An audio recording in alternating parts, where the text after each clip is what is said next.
Welcome, everybody. I'm Val Pancakes, and joining me tonight on the stack, I have the president of wrestling, Mr. Phil Stamper. Hi, everybody. Thank you for joining me tonight, Mr. Phil Stamper. So, I put out on Twitter that I was going to be interviewing you to see if anybody had any questions. Mm-hmm. And one of the questions that I received I'm was just waiting for it. I'm just like, okay. So why did you pick to be the president of wrestling, and why not maybe the governor or the mayor? And that was, of course, asked by Mr. Baby Dragon himself, Mr. Aaron Wade. You just call him Baby Dragon? Yeah, he's the Baby Dragon. I know. But so Aaron is my Florida tag team partner, by the way. And so one, president is above governor and mayor, so that's an easy decision. Honestly, I'm trying to think how many years ago now, like 5 or 6 years ago, I was at this place in wrestling, like I want to change things up, and like let's be realistic about like where I am in my wrestling life. And I felt like I was transitioning more to more mouthpiece roles, more authority roles. I was the GM of like 5 promotions, and it was like, well, I feel like I'm kind of running things. And in my life outside of wrestling, I had a job previously where the only description I could give people was like being the mayor of a small town. So it's like, I feel like I really am running stuff. So, okay, I'll be the authority figure and I will be the president of wrestling and embody whatever the hell that's going to take. Okay. That's acceptable. We'll have to see if Aaron thinks that's acceptable. But as for like mayor and governor, like, well, yeah, like I said, like president outranks. The mayor is fair. Like mayor would be fair. Governor, I don't know. Like you're in this weird place. Like, yeah, president. Yeah, president of wrestling. There was way too many kings. Like there's been 5,000 kings. Like I don't need to be a king. President. You're the POW. Yeah. Like, thank you. That was part of it. I never really got the POW off though. I never really got that going. Even when I started doing like hashtag trust and Phil, like I thought like, oh, let me give you a tip. Trust and Phil. And no one really got it. I tried that a couple times in a couple promos and nobody was like picking up on like TIP was trust and Phil. And it's like, I'll just move past that. I'll just keep saying trust and Phil because people would say that to me. And I'm like, okay, fine. Fair enough. I trust in Phil. So thank you. One of the other kind of questions I got was you put together literally like a super badass calendar of indie wrestling events. Mm-hmm. What inspired you to do that, and how much time does that take you? What inspired me? I'm trying to think because I've had a couple different iterations over time. Baby Phil, when he got into wrestling, not too long after I got into wrestling, I hurt my neck. I was in college. I slipped on some ice in a parking lot and like landed on the back of my head, screwed my neck up. And I was like, well, I can't do anything for a little while, but I still want to be involved. And so at that time in my life and in wrestling, I don't know why I'm using air quotes like this. The internet was still a burgeoning thing, an idea, and the concept of a person in wrestling writing about wrestling was like foreboding. Like you could be in trouble, and all I was doing was putting out events in a particular area. I was living in Pennsylvania at the time, so I was just putting out, here are the events just in Pennsylvania, here are the results just in Pennsylvania. And even one time I started to do like rankings, and I did it all under a pseudonym. And the level of heat, not even with the rankings, the level of heat that my pseudonym got for just putting out information about events was insane. So I had to keep that Phil Stamper, who is involved in wrestling, was not Nate Stein, who was just writing about wrestling. And then years later, those two kind of merged because people eventually other people found out. And so like it just became a thing. And so there was a good contingent of people north of the Mason-Dixon line who knew I was Nate Stein, and everybody else south of the Mason-Dixon line still knew me as Phil Stamper. And there did the two cross, and then more and more people started to cross, and it just worked out that, you know what, it's me. It's just Phil Stamper. I'm the president of wrestling. So that sort of started the path of it. I'd stopped for a while, came back, did it, stopped for a while, came back and did it. And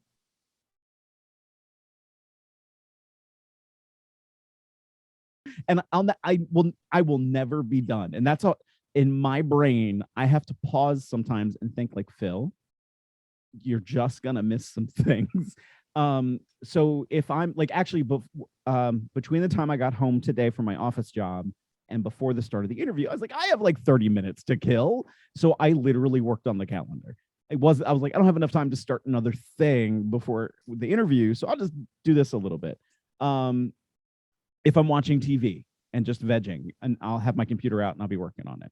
So it's sort of like an ongoing forever thing. I don't miss people with intention. I have had people very upset with me that I have not included them on the list because I was their mechanism for advertising. And I'm like, okay, I shouldn't then pay up. right, that too. I have had people like promoters go like, here's all my information, I need you to do press releases for me and all this stuff. And I'm like, whoa. I do the calendar, I put out the calendar, I have a wrestling media contact list of, I think now I'm at like 525 people. But I do mainstream builds for like mainstream media in the particular areas. I'm like, but I don't do that for everybody because that takes specific time to do for just you. So I will do the calendar and you will be a part of the calendar. And I just do it. People are like, how much do I have to pay to get on it? I'm like, well, however much you want to pay me, but I just do it to do it. If you want me to do that for you, pay me to do that. I will gladly do that for you. So I will say I have had, this is when I get in trouble because I'm like, I don't want to out anybody for weird things. Somebody who was contracted to work for a national television company behind the scenes also was the promoter of a wrestling company and thought I was like purposefully not including them. And I'm like, I've literally included you every event except this one time. I can go back and I can see that it's certainly not intentional. I have like no ill will towards you. I just honestly, I didn't see it pop up on my feed. I didn't really go look for it. Sorry. And I was like, but you can also send your event information to me. Like, here's my email address, included on whatever press list you have. What press list? It was like, how are you promoting your events? That sounds like a you problem. Right. And I'm like, I will help with what information I have, but if you're not sending anything to anybody, I can't help you. And you're person who works for behind the scenes for a nationally televised company. So yeah. Should maybe know that. Yeah. And I have had a couple of those moments, and I have had honest conversations with some promoters. I've offered different people, like, I will give you workshops on what to do, and I will help you through what to do. I cannot do all of it. I would love it if you want to pay me like that. That'd be great. The second that comes up, people like freak out. I mean, the amount of promoters who have told me, like, even when I talk to them about just like doing traditional flyering, which by the way is still like a proven method of it working. Like, I don't have money for that. I don't. How do you expect me to run an event and advertise? Yeah, it's kind of what it's a thing. How do you expect to get people there if you don't? Right. Like, and I mean, you have to be smart about it. You also have to know your market. Each market is a little bit different, and there's ways to do it for free as well. Even if you do just have to rely on online, there's ways that you can go beyond just your own social media feeds. And almost, I'm not gonna say every event, but like almost every event I've had or been a part of this year that I've done press for specifically, all but 2 have had mainstream media coverage. Like, the news showed up or the newspaper showed up and covered it. Some gave, a preview, some gave like a review. So, you have to put yourself out there in order to be seen and to be heard and all that stuff. So to back up to the wrestling calendar stuff. So yes, it takes a lot of time. Never feel like I'm finished. I feel tremendously guilty when somebody's like, "Hey, you forgot me," and I'm like, "Oh, I'm sorry." But it's my little part that for what I can do to contribute back to the world of wrestling, to be like, "Hey," because for everything I just said, some promoters, ones who promote, are really bad at the promoting aspect of being a promoter. And so, okay, here's a little bit of help for hopefully what I can do. Now, what's interesting is that has turned into not just for fans, but then wrestlers are using it to find bookings for themselves, which was an unintended consequence of when I started to put together the calendar. I did not go into that with intention. So there are people on a super secret list of hey, here, I'm sending this to you once a week so you have it. Just because I'm glad it's a helpful tool, and that more and more people are starting to utilize it as a helpful tool. And use it, it sounds kind of like in different ways. Like I would use it to go to shows, but other people might look at it and say, I will be in this area on this date, and I'm going from one city, city A to city B. Does city somewhere in the middle have a show that I can exactly brother my way onto? Like, and I get a lot of that. I get a lot of like, hey, I'm gonna be between Maine and Tennessee on this date.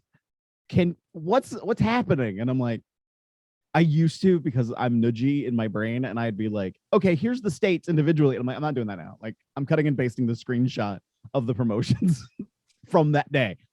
Good luck. Like, I just can't, I don't have the time. Just wash your hands of that and just be like, every now and again, especially when people get a little weird with me about it, I'm like, I could just not do this anymore. And it's like, have you ever thought about like giving up the wrestling calendar? I have. I'm not gonna lie. I even one time today or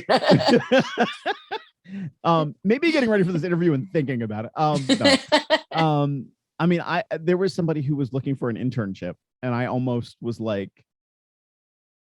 when Baby Phil was in college and had to do an internship, I worked for a health department and literally put together a listing of community events. It wasn't in the same format, but it was like, I still was kind of pulling together data, and I was like, I can totally write this up as an internship for somebody to just help me. And together with that person, we probably both would still miss events. I have started with the goal in my mind that it will eventually help me at some point, or at least hopefully maybe also help me find bookings. I am keeping a wrestling contact list now of all these promotions that I put on my calendar. So at present, and I've literally added some today, I am at 417 promotions that have appeared on the calendar in the last 2 months. 2 months? Yeah. Different promotions. So because then there's promotions that run multiple times, there are many more events than just 417 that have happened in the last 2 months. So of just the ones I've captured, there's 417 promotions I have in my contact list. In the year, it was like something like in the year leading up to the pandemic, maybe even the first year of the pandemic. Oddly enough, that one same promoter was asking me like, how many promotions do you actually like have on there? And at that time, it was kept in a different format, but at that time I was like, I think I counted something like 800 I had been tracking in the course of the year before that. So I feel like I'm only at half capacity right now. So there's room to grow. Right. Room to grow. There's more out there. How do you find out about these promotions? Do the promoters email you and say, hey, we have an event on this date, can you list it on the calendar? Unfortunately, is it just like, do you just have like a Twitter account that just like you just follow like everything. Like indie and shindy and just like hope for the best? I mean, it starts with, well, yes, some people can send me stuff and some people do, but when I say some, I mean like 10. Like, it's not like many really are sending me stuff. Lately I've gotten a fan who keeps sending me a lot of Ontario events. And if it wasn't for that fan, that one person, there would not be as much coverage of events happening in like, especially the Toronto area. except for the few I would find. A lot of coverage on Facebook. Like literally one of the ways I do this. Hey, I'm going to type the word wrestling in the search calendar. Go click on the event tab and then click dates for the week.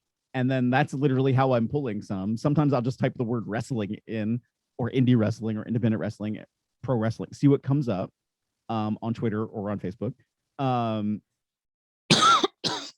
mean, so I dig a little bit, but then there are some promotions that I know, like, oh, let me check them out. Like, I'm not gonna lie, now that that one promoter did reach out to me like every now and again, like I literally did this afternoon when I got home and went to his site and found, oh, you're promoting an event that you didn't tell me anything about. It's a couple months away. That's great. Okay, it's on the calendar now.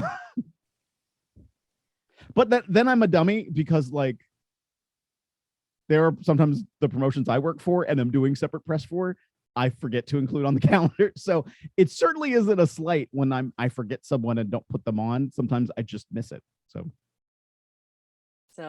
no greater conspiracy to keep certain promotions off of the Trust in Phil pro wrestling calendar. Exactly. It is all just happenstance. And I do once a week, unless like it's, on my no. right, unless it's not. I do once a week put it also out on my personal like Facebook page and like, hey, here's the draft. Tell me what you got. And I used to tag like a random collection of like, let's say 30 people a week, just to be like, hey, Facebook doesn't let me tag people anymore like that. When I send it out and I post it, like I used to do the same thing. Like I'd post like the first however many promotions until I ran out of Facebook text. Facebook doesn't let me do that anymore. So you were being stifled by Facebook? Yeah, pretty much. I have been put in Facebook jail so many times because I literally clicked on too many pictures. Like didn't click like. Excuse me? Right. That's a thing? That's a thing. Oh, and I did click like on too many things. And that got me flagged because I will, even if I'm not a part of an event, I will, if it's wrestling content, I click like all the time because it's part of what helps the algorithm out. Like I'm in especially like on Facebook and on Twitter, like on Facebook, on my personal profile page, I have about 5,000 followers. So that means I boost their view algorithm because somebody with a lot of followers with similar content, liking similar content to theirs. So the algorithm is fun time funny. So it's like the more you click like on a thing means it's going to get exposed that much more because Facebook isn't feeding all of your content to all of your followers. So it's sort of based on whether or not people are clicking and liking it. I know I have a following. Okay, great. So I'll click and like, and especially my friends will start to see that. Not all of them, but some of them. So I do that on my Twitter, which has 10,000 people on it right now. And it's all just to help the industry because I just want wrestling. I want wrestling to be better. And part of that better is to just be more exposed in a positive way. Is being more exposed better in wrestling? I said exposed and I was like, the choice of wording I had right in that moment. Let's think about that. But to what you're saying, it's like a lot of people don't know, like I didn't know until I did, that independent wrestling was like a thing. Yeah. And a thing that I could go to and a thing that was in my city.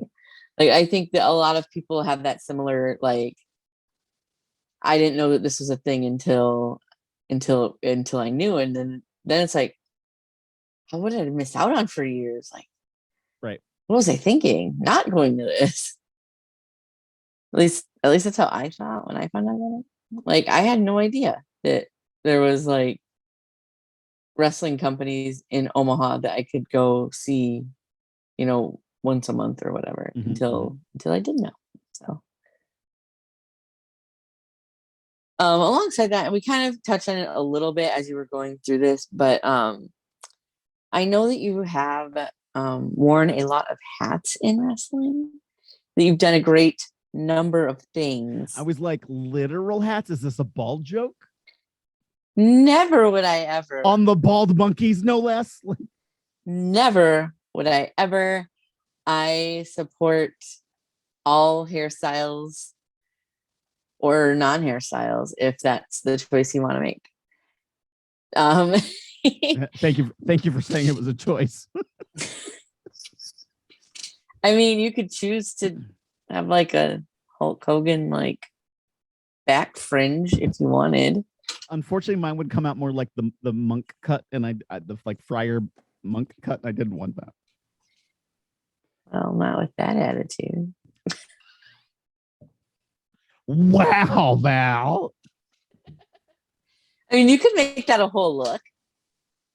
I mean, yeah, it would be a look. I don't know. I mean, nobody else has it that I know of, so it'd be very an individual thing for you to do. A lot of like middle 40s actors in the 80s had that look, and I don't think it looked good then. Bring it back. Like when you watch those movies, you're like, really? Was that a thought you had? Intentional? No, we all make choices. So, but like I was kind of saying, I know that you have done a lot and continue to do a lot in wrestling. So, what roles have you had, and what are some of your favorite roles that you've had, and kind of where are you now with what you do for independent wrestling and wrestling? Because you do a lot that I don't think people know about. I mean, I got into wrestling to be a wrestler. Go figure. I liked being in front of the camera, so you know, I certainly think that is the part and role that was for me. And now I've found that I have a voice, and that voice has moved into being both an authority figure and as a manager and on commentary. And so I hate ring announcing. Like people use me as a ring announcer, and I appreciate when people ask me. I hate ring announcing because it's so unappreciated in many respects. And you know, a good ring announcer to me is like a good front of house manager at a restaurant. Like if there are problems, they're troubleshooting in the moment, or they're the one corresponding in the back with the promoter or whatever's happening. And not enough ring announcers know even that that's a thing. People think that they can just grab a microphone and go. And then it's like you're given so little credence for like the part that you play that's very important on an event. Because I have seen ring announcers kill a show. Like bless him. And he was the father of a promoter I worked for. There was actually an event near me here in Maryland, and this promoter's dad filled in, and we were running the event at a school.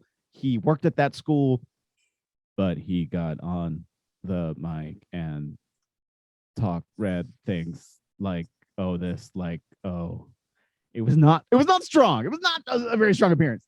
And so it was hard then to like get the crowd into it and excited, and to keep them excited. And there's times when you need to like hit a little bit of an interlude and kill time. And not a lot of people can do that. I'm fortunate that I can do a little bit of that. But I don't always like that is not the role that I want really for me. And honestly, typically it's also super underpaid. There's a little bit of that too. So I mean, this is a job. Like, let's face it. For me, this is a job. This is a job where I also want to be in front of a camera. So those are the in front of camera roles. I've also been a ref. Behind the scenes, I mean, I have sat there and sold tickets. I've sold food. I've sold merch. I've set up rings and sound and lights and things that I don't know how to do that I've learned how to do. I mean, fortunately not recently, but like I used to know HTML, like old school web language. I used to, when I had my own up for a while, like I would make websites in Microsoft Publisher and convert them to HTML so I could have a website.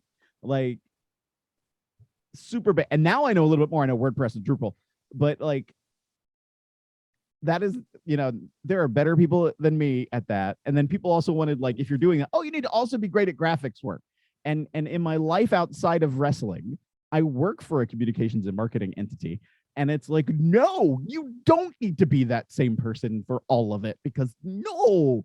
Like you can hire somebody else to do that. Right.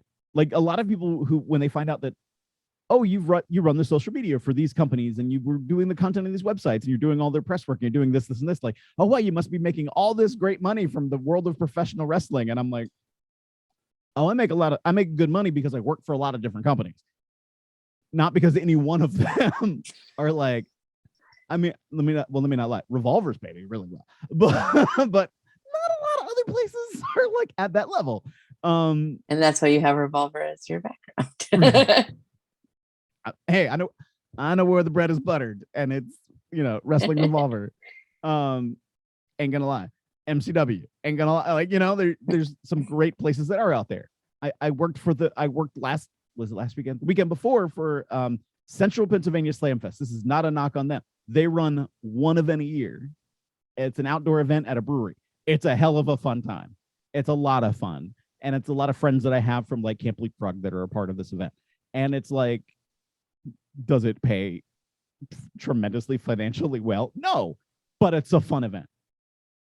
So I'm like, I'm okay with that too. Like I can insert my fun. Like what else would I have done that weekend if I couldn't have found another event? Like I would have only had quote unquote had nothing and only had that. And it's like, I'm okay to have a little bit of fun once in a while because wrestling is a job for me.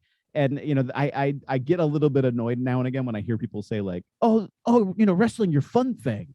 I'm like, I get paid. Like this is part of my life and a work environment for me. Yes, I try to have fun. I have a horrible habit of making work fun and fun into work. And so like there needs to be this reciprocal arrangement here.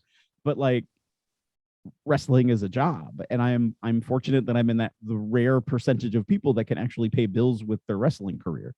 I'm very, very fortunate on that, and I know it.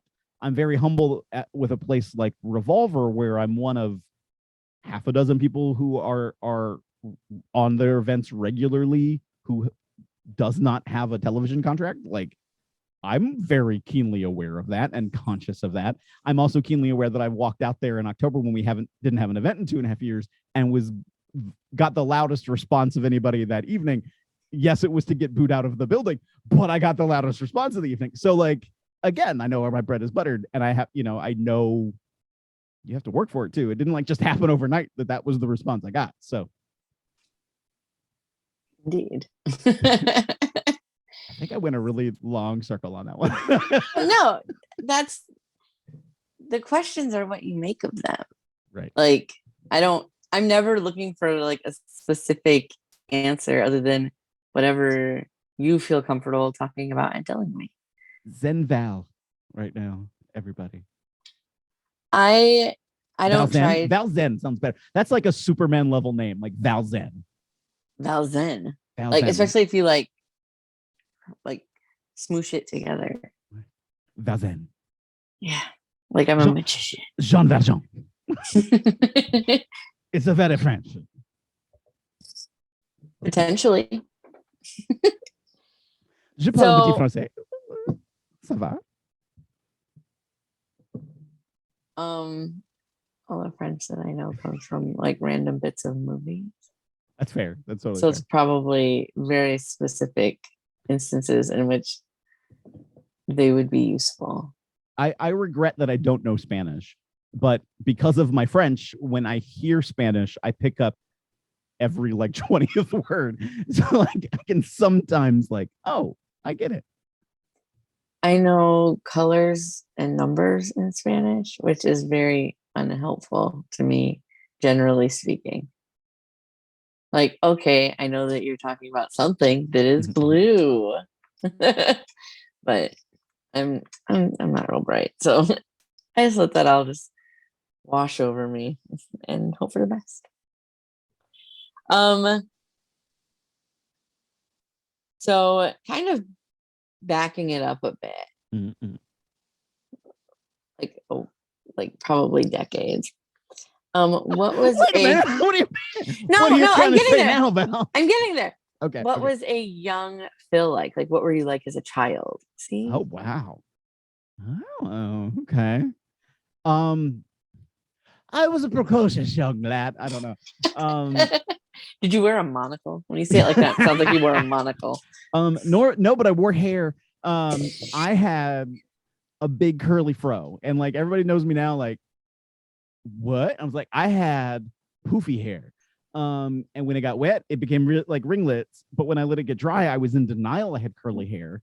So I tried to always brush it out straight. Well, what happens when you brush out curly hair? Oh, there is a blackmail picture of me somewhere from a Christmas event that I went to that like I woke up one morning, hair, like it's bad.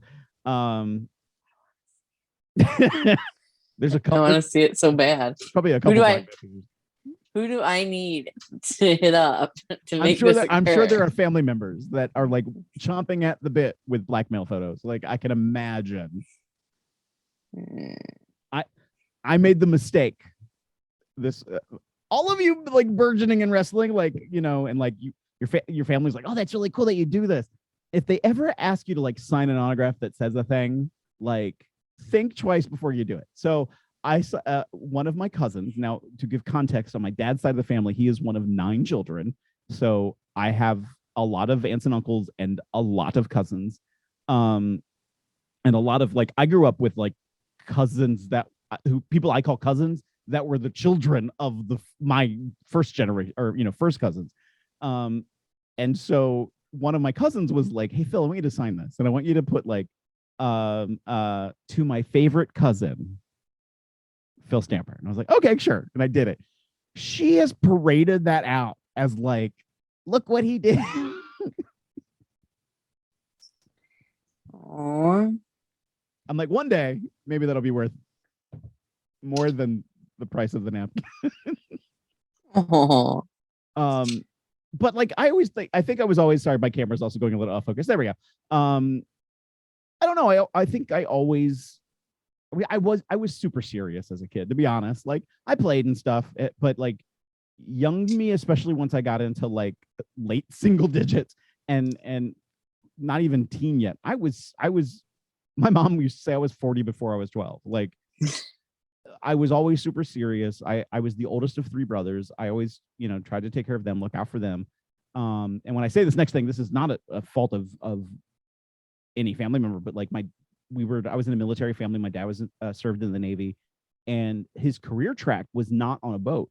And then the Navy realized the career track he was on never went on boat. So they canceled that career track. And so he had to go on boat. And so for his boat tour, like he was gone for the most part from the time I was like 10 to 13. And not that he was gone forever. And like he would come back when he could, but when he was on boat on tour for 6 months, like I'm not going to see him until he comes back. And so like I did a lot to like, okay, my brother, I have to look out for my little brothers. And I don't mean that in a bad way or that, but it was like just became super serious Phil. And even that whole thing about like I make work fun and I make fun work, like there were times I'd go to work. I mean, I started working at a restaurant when I was like 15, and it was like, okay, we're gonna have fun, and it's like, Phil, this is work. Like I know it is, and I never got in like trouble for anything. But then like I would take it the other direction, like, okay, well now we have to be super serious, and like things are messing up, and like I don't understand what's taking so long on things. And they were like, oh, Phil's in manager mode, and I'm like, so wait a minute, it's either too wrong that I'm playful, or it's too wrong that I'm like trying to hold everybody accountable. Like, and so like over time, like late teenage, early adult Phil had to like, how do you navigate these two sides together? And like, but this is so bad. Any family member that watches this is going to stab me in the face.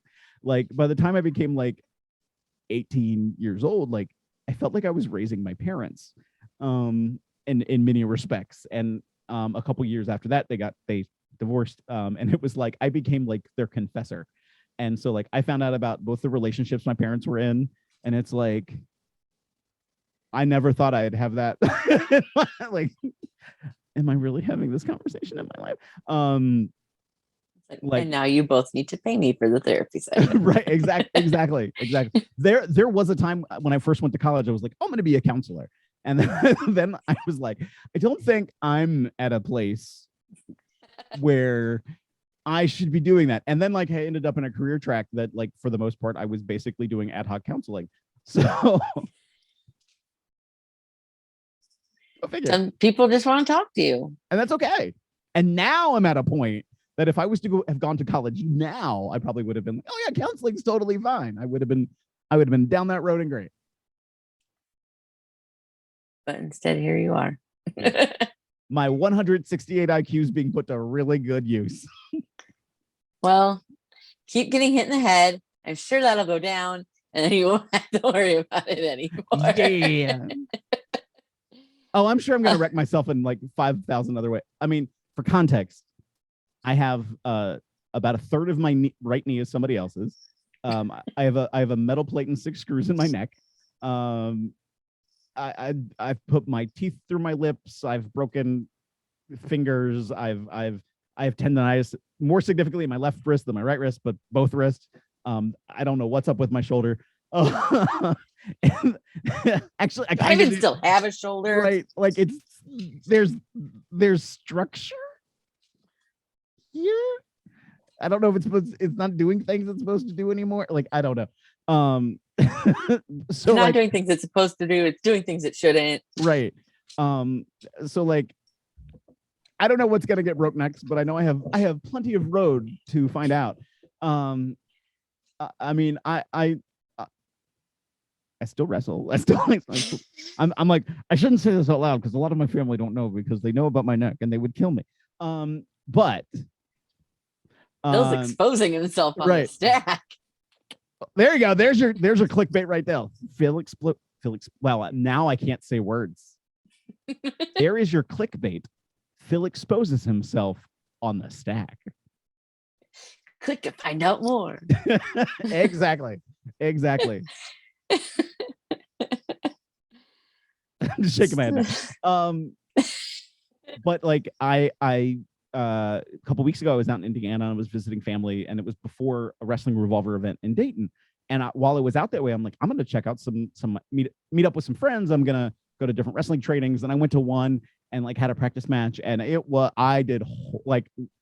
bad. And it was like, I fault myself for it. I took a bad bump and like my brain was like, I can't breathe. What am I doing? Like, I got through the match, finished it, and everyone was like, oh, it's fine. And I'm like, no, like it should have been like there. And I lost it. And then I went to another training, and it was like, this is the greatest day I've ever had. Like, I actually went to 2 trainings on one day while I was out there. I went one day, one day and worked out. I'm like, this is a great day. And then my friend was messaging me like, hey, we're actually doing training tonight. Do you want to come down? I was like, sure, I feel great. And like, I went down there and I taught like submission wrestling. And I'm like, this is a great day. It's so like, I don't know. Like, I'm either gonna like, I don't know. I'm gonna super evolve. I'm gonna be like Krillin, who is the strongest human alive, by the way. Like use like super Krillin. Or I'm just gonna be in a wheelchair. like maybe somewhere in between. Like I'm in a wheelchair on the regular, and then like, I don't know, Super Saiyan human strength finds me, and then like beat up everybody, and then hobble back to the chair.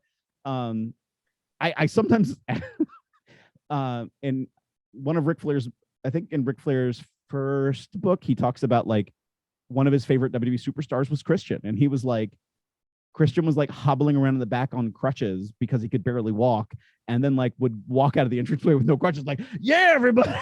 And he's like, this guy's a friggin' superstar and nobody sees it because they don't see the stuff that happens in the back. And I'm like, I keep that in mind a lot. Like, there are days I'm just like, I'm gonna fall apart.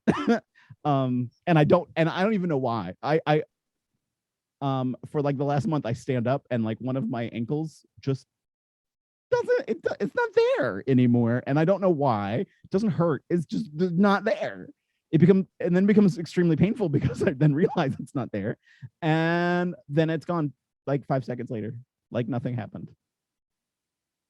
Do you have like supernatural body parts? I'm perplexed. I'm gonna say yes. So, and this is, I'm gonna define this one, because in Phil wrestling life, as a wrestler, there were times I was like, there is no way I have the capacity for strength that I have right now. And like, I would come home and I would like pick up things and move things. And like, if anybody's ever moved like a ring post, like, you know how heavy those things are. And like, I would pick them up by myself and move them. And like, people would look at me, and I know they would, and I'd be like, yeah. And I put it down. I had neck surgery.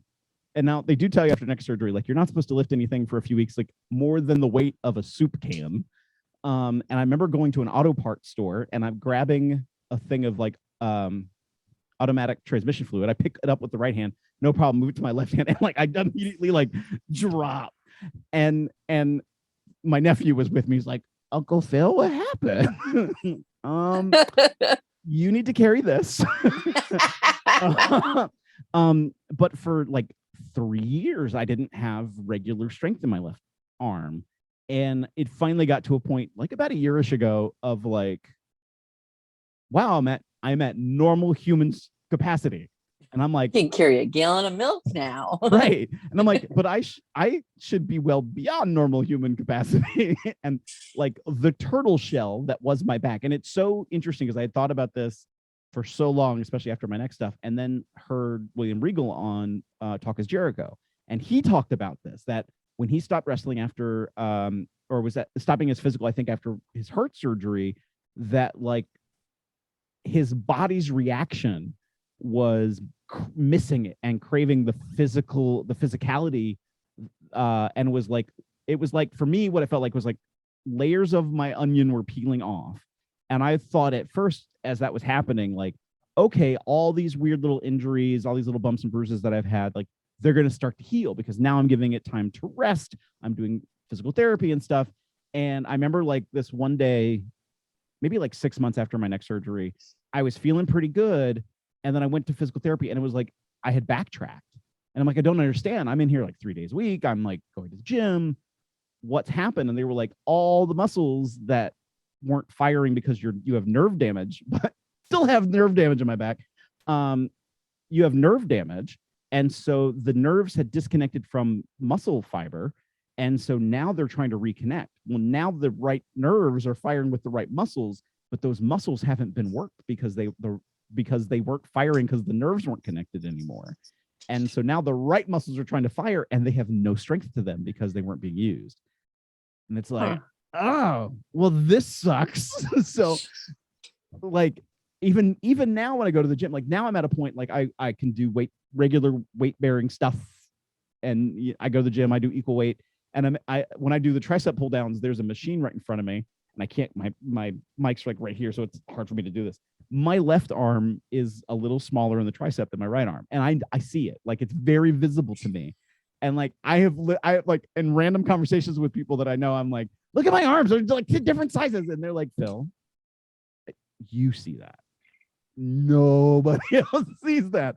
But in me, it's a very real, visible thing that nobody else sees, but I see it all the time because it's just part of having to relearn how to do things that like, oh, I thought I had like more superhuman ability and like I have normal human strength. What's happening? I don't understand. Like, calm down, Clark Kent. Right. Well, I'm going to Revolver on the 9th. Yeah. This Saturday, July 9th, in Clive, Iowa. Which is like basically just like Des Moines, Iowa. I mean, yeah, you're right. It's west of. I mean, when I was like, where the fuck is Clive? And then I was like, okay, it's just Des Moines. Never mind.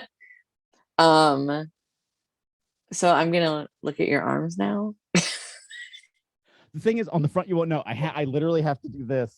Oh, you can kind of see it on the camera. Like this arm is a little bit different than this arm. I'm gonna request you to do that so I can see it in person, preferably around a multitude of other people that will have no idea why I'm asking you this. Just to be, weird. It works. It totally works. I will make it a thing that people will have to come to understand. And then they'll ask me, what are you doing? I'll be like, I'm sorry, you'll have to listen to the stack to understand why I'm asking this. He was in an interview. You should listen to this interview. As I demand it. Right.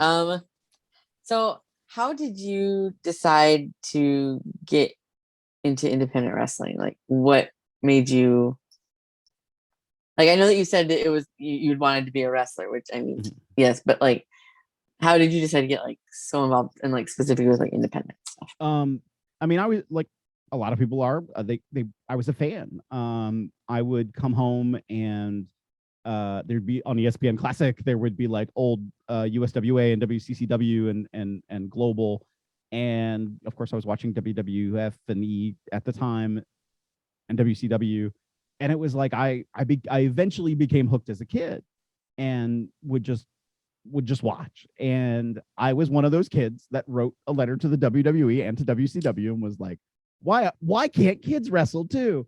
I did not get a response from the WWE. I did get two responses from WCW. They were both, most of it was like a form letter, and the start was a little bit different. But they basically were like, hey, most places you have to be 18 to train, let alone to wrestle. And oh yeah, buy our book on how to become a wrestler. I wish I bought that book. I did not buy that book. I'm very curious about that book. But so I knew in like middle school that pro wrestling training was a thing, and that there were training centers, plural, not just like come to the WCW power plant, And so I'm like, okay, now I'm gonna look it up and dig a little bit more. And coincidentally, when I was in high school, met somebody who was just starting their independent wrestling journey, so found out a little bit through him as well, which then you just continued to open up the door. And again, early day Phil, burgeoning day of internet. So discovering more and more things that were out there. But also wrestling itself wasn't all the way out there. So it was like you had to dig a little bit to find out what was going on. Was a big fan of the Pro Wrestling Illustrated, like what all's out there, who all is out there. And I found out about a lot. Like, you would read through PWI 500 and you're like, what do you mean in Maryland? Like, what is the, who is this person? And like, you'd have to dig a little bit. And so even when I went to college, when I started college, I knew it was a choice. I had to pay for college myself. And I was like, it's going to be a choice between college or pro wrestling. And at first it was, well, it has to be it has to be college. Honestly, it has to be, because what happens if I get hurt? What happens, if something bad happens, I have to have something. You replace it and you keep going. Well, there is that too, but you have to pay for the thing that's going to replace it. So it was like, let me start here. Let me start with this. And I started at the same time as I was in college, started working in the back for different promotions. So Cue Ball Carmichael's IPWA in Virginia, I did music and security. Different wrestling federation that ran out of State College, Pennsylvania. I did ring crew and sound and security. I did whatever I could kind of do to learn. And some people would show me stuff here and there, but I wasn't really training until a few years later. Randomly enough, I have a stomach condition that I still have to this day. A doctor misdiagnosed me, though, saying it was a precancerous condition.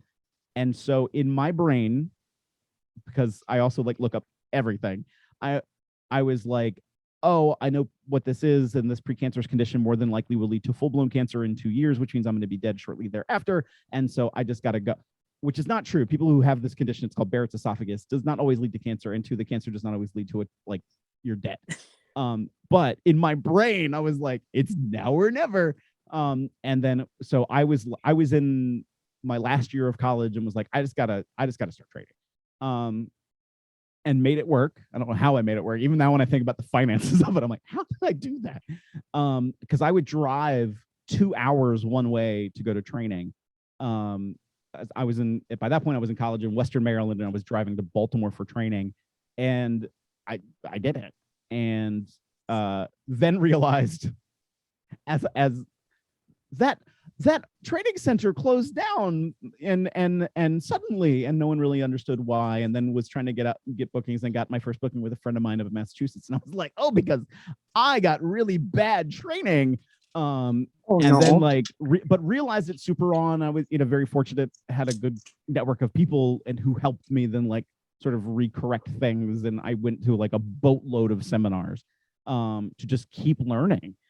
Because the one way you learn isn't always necessarily going to be the only and good way or the best way. So it's like, all right, you have to keep going and going. But it all started because I got a weird diagnosis of what I thought was going to be a terminal issue that fortunately, though it is terminal, that only means like I'm going to have it for the rest of my life, not that it's going to kill me. But I do have a stomach condition, not the one though that they misdiagnosed me with. But that's kind of what changed me from just being in the back to really getting in the ring. But at that point too, I had wrestled in high school. I competed in judo. I did Brazilian jiu-jitsu. Oddly enough, I couldn't go into the military because I have asthma. And I'm like, wait a minute. I can do all of this, but I have asthma. And then come to find out that the stomach condition I have also is a disqualifier for military service. And I'm like, oh, okay. I don't agree with either one of these. I don't know. You don't see what I do on the weekends. Right. Like, right. Like, if you only knew. Though I will, well, and because of wrestling, sort of, I mean, I have a film life. I have a life in the acting world. And somehow, like, when people find out I do wrestling, then they're like, you can do stunts. And I'm like, yes, but it's different than what you're thinking stunts are in film world or theater world. And then, like, I remember this one day they were like, okay, we need stunt work. And I was like, okay, that's great. And I show up and they're like, you're going to get dragged by a car today. I'm very excited. I've never been dragged by. How is this going to work? And it literally was like a piece of cardboard underneath your stomach and holding onto the bumper of the car. Oh my God. You want to talk about a thrill? Like, that's a thrill and a half. I do not recommend anybody to do it, like, because the way I just worded it, do not do that. But it was a thrill and a half that then didn't make the cut in the movie. no. But so I got into doing some different stunt work because of that, because wrestling. So it's interesting how things just like weave together a little bit here and there, and how life ends up happening. Nice. At least you got to experience getting dragged by a car, though. Yes. How many people can say that they have had the experience of being dragged by a car, and without injury? Like, I should add that little caveat there too. And I can honestly say that I've never done that. I don't anticipate a world in which that will be a thing I need to do, unless I'm for some reason in some grave danger, which I would really hope not. Right. I would rather stay away from grave danger if I can. That's fair. That's fair. I mean, grave danger sounds like a wrestler. It probably has been a wrestler. I feel like there should be. Like, now introducing grave danger. Val Pancakes. Grave danger. Oh no. Oh no. There was an event called Grave Danger from Independence Pro Wrestling up in Michigan. Did you just Google this? I totally just Googled this. Wow. Like, that was stealth. I didn't even notice. Oh, 120 words a minute when I have to Jenny, Christmas. Emerge had an event called Grave Danger. So, like, yeah, it's out there. But I don't see a wrestler named Grave Danger. So if someone wants to steal that gimmick, trademark Val Pancakes. You can pay me for it, and I will gladly let you have it. There you go. Hashtag the stag.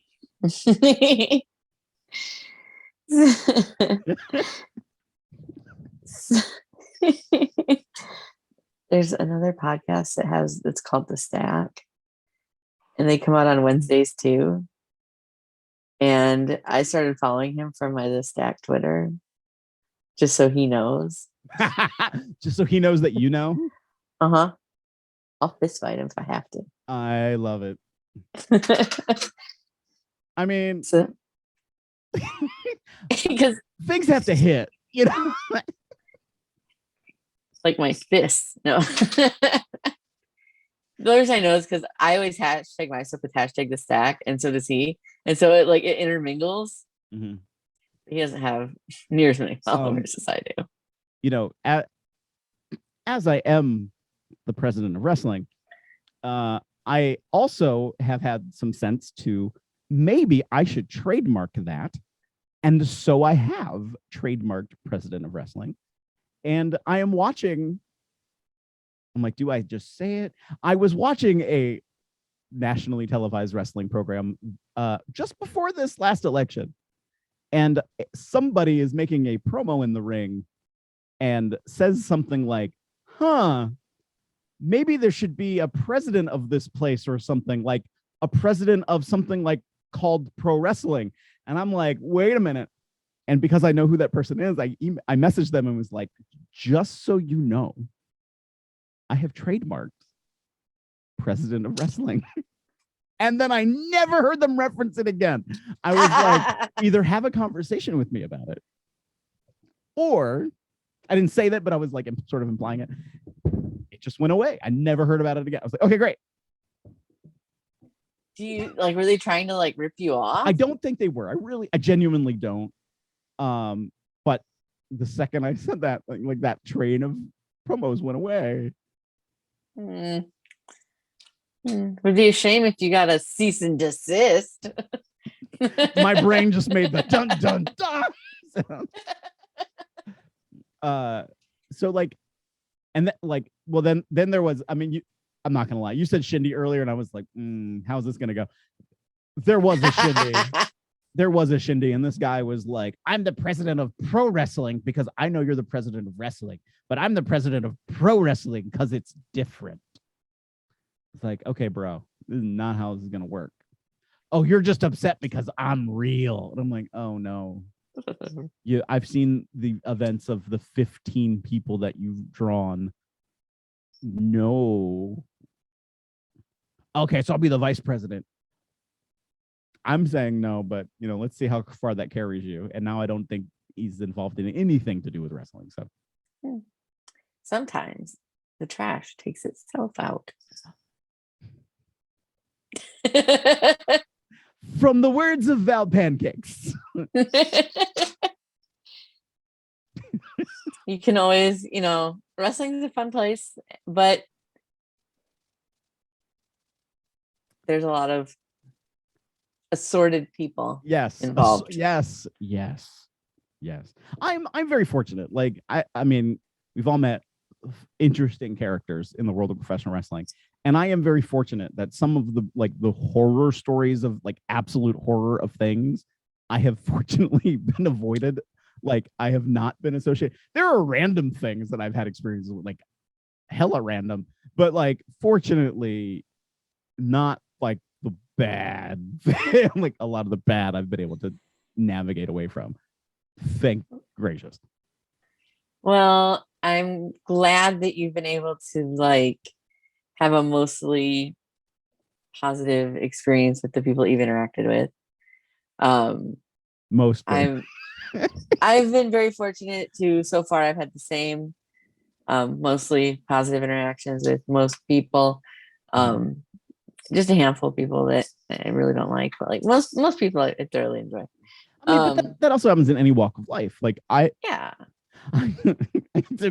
Okay, I will be very clear. Like I am very vague when I talk about my like office life outside of wrestling, because I have had people find me there, not in this particular workplace, but at others, and so I'm very vague about what I do in my office job. But like in that life, I've had supervisors who've gaslit me. I've had people who probably should not have been in positions of leadership. I have seen fraudulent behavior, criminal behavior, like that happens. And it's sort of like in every walk of life.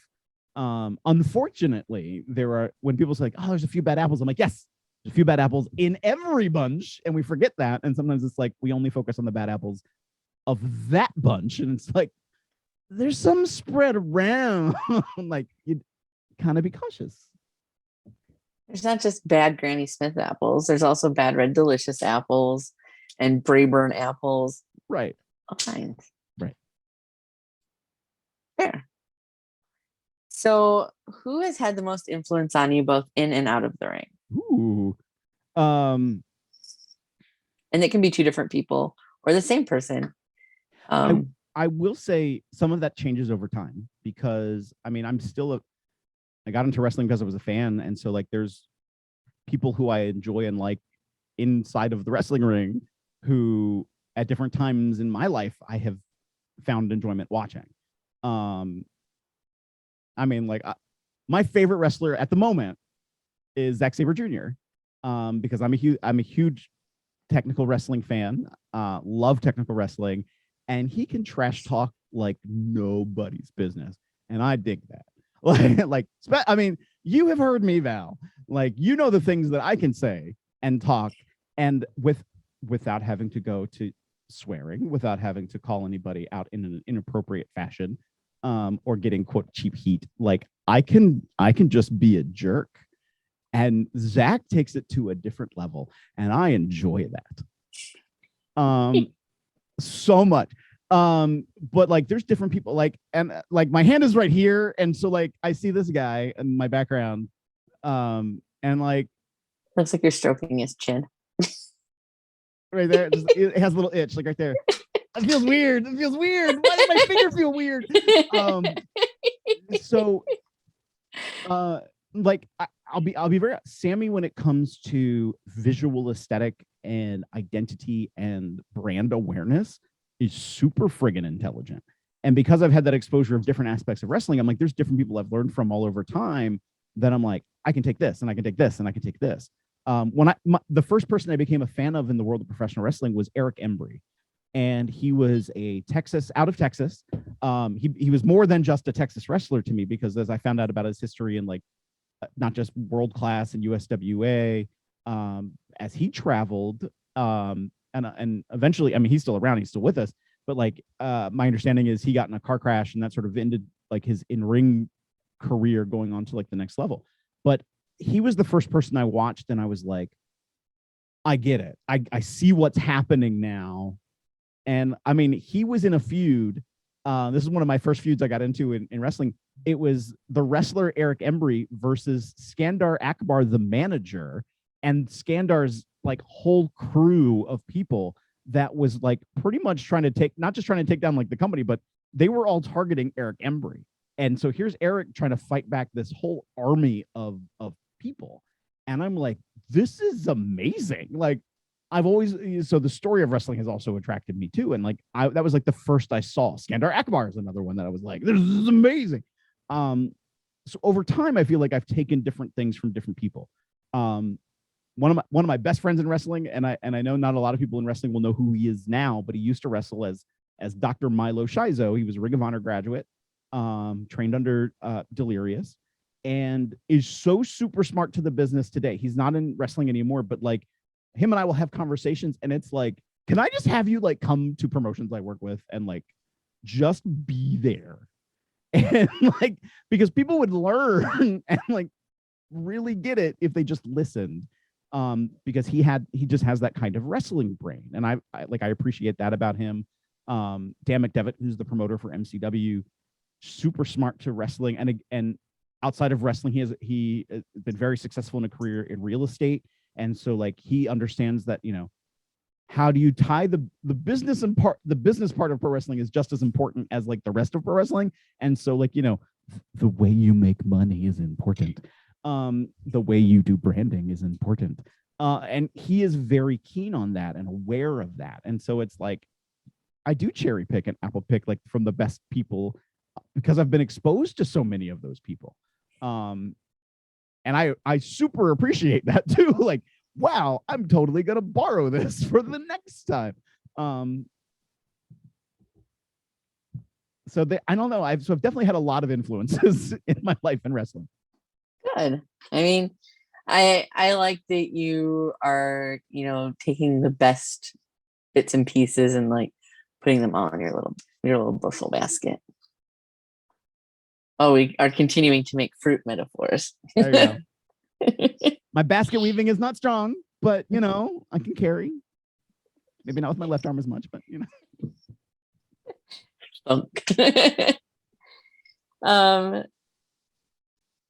So what do you see as your future in professional wrestling, like as of like today, looking forward? That is a really hard question. For me, that's a really, really hard question. I don't know, to be very honest. I really don't. I, of course, would love to be signed by somebody. And I even knew even once I got into wrestling, I had the reality of I know the height I am. So I'm not intimidating anybody with my massive over 6 feet tallness that I don't have. And that is part of it. So I always thought, if I had success beyond the independent level, it's probably going to be as a mouthpiece. Maybe there's some things I can do behind the scenes as well, and I have some intelligence that I could bring to all of that. And I don't know if that's in the cards for me to have that, that next level of contract. I want to, of course, but like, just realist, just to be a realist. Like, I've applied for jobs with the WWE and have seen people from who've had no wrestling experience but television broadcasting experience, and I'm like, I totally understand that. I totally get that.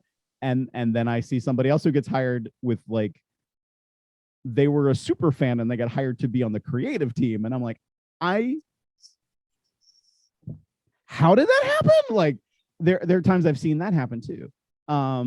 And so, and I watch some of the moves that WWE does, and I'm like, I'm not saying I condone it, but I'm like, I see what you're doing.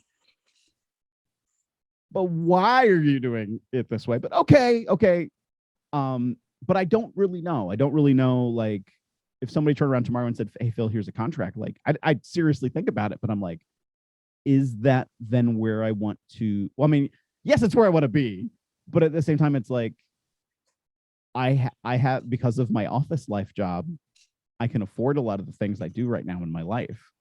And would another opportunity afford me the same additional opportunities? So it's like, there is a pro and con and ways and balances and stuff. And like, it all has to work out in the end.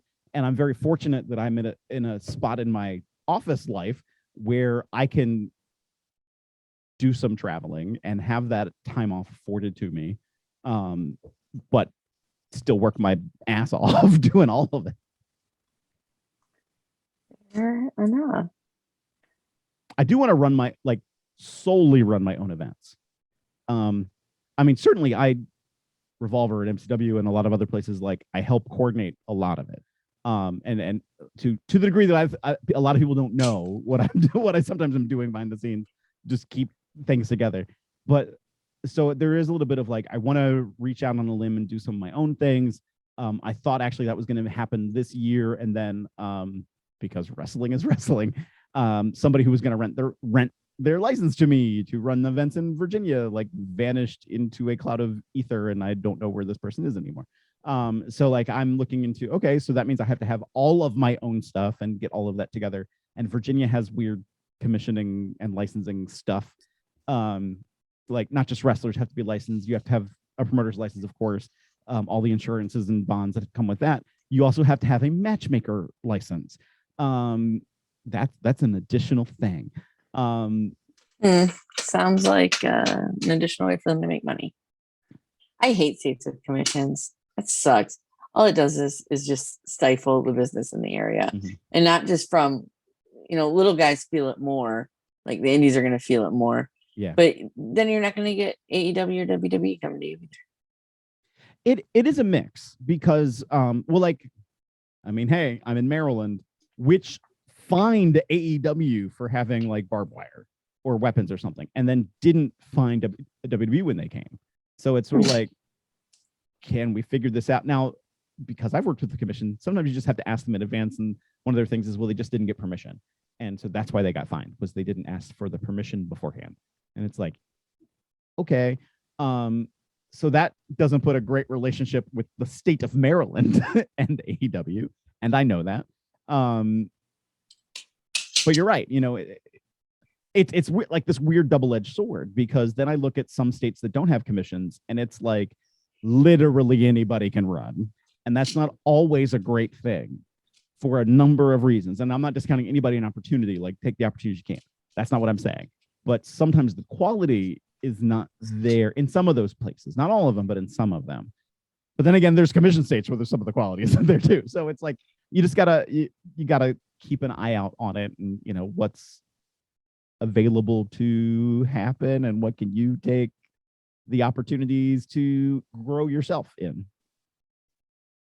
And I want to grow more, and I think that next thing is for me to put myself on a little bit of a ledge. So you're gonna do like the Phil Stamper like president of wrestling, like election show? A former promoter I worked for one day called me like out of the blue. And I don't remember, like, I hadn't worked with him in years, and he was like, I just want to call and check up on you, see how you're doing. Da, da, da, da. And we were starting to talk. He's like, yeah, I was thinking of maybe running my own thing. He's like, oh, whatever you want to do on there, it's gonna be great. If you want to call it Stamper's House of Wrestling, blah, blah, blah, blah. And then like we continued the conversation, and it dawned on me what he said. And I was like, wait a minute. Did you just say Stamper's House of Wrestling? He's like, yeah, because it be a show. I was like, what? No, I'm not calling something the Stamper's House of Wrestling. But I'm like, it's there. Like, it's right there. But I have thought about, I still own Heartland Wrestling Association. That's another trademark I have. And I own the library since 2003 on. So, there's content there. There is a heritage associated to that name that I super appreciate. And I have had people offer me some money for it. And I'm like, I would, again, when it comes to quality, it's like, I think that name means something. And I think if I was to sell it, it has to go to somebody who would do something good with that property. And not guy down the street who will only draw 10 people. You want him to draw at least 15. Right. You're at the bar. Yeah, they have to have a bar. No. All right. Can they limbo under it? See, I was thinking like a bar like for beverages. How to make Sami Callihan mad at you. Tell him that you want to name your next event, whatever city we're in, Beach Party. Like the Dayton Beach Party, Dayton, Ohio, which is near, if there's a body of water near it larger than a large creek, like, I don't know. But like, I was like, I want to have the Dayton Beach Party. I want to have, and what triggered the thought of it was I was going through Amazon looking for something, and I saw like an inflatable projection screen, like that you can do for like, like for having your front yard and get a projector and like project on the screen. I was like, oh my God, I want to get inflatable everything and like just put it around the building. And like, of course, regular wrestling ring. I'm not that crazy. And like, we're calling it the Dayton Beach Party. And I meant it as a joke. Sami did not take kindly to the joke. So should I, if I ever get a chance to talk to Sami Callihan, I'll ask him when we're getting the Clive, Iowa Beach Party. Yes. Do everybody do it. If you are coming to Revolver, everybody ask Sami Callihan, who will be at the door. When is the Clive Beach Party? I'll ask him for sure. And he'll go, fuck, who are you? I don't know if I should out the person, but I'll out Sami. Why not? Because this is like nothing that Sami had any control over at all. So Sami was signed at NXT, and there's this mysterious Twitter account that shows up, and I'm gonna forget the name of it. It was like Johnny Wakewater or something, and it used a picture of Sami, like I think they even photoshopped Sami in like a pair of like beach shorts or something like that, and like trying to say that like WWE was rebranding Sami Callihan as Johnny Wakewater, and like he was now gonna have like this surfer beach gimmick, and somehow it got a little bit of buzz that somebody thought it was real. I didn't even know it existed at the time all this happened.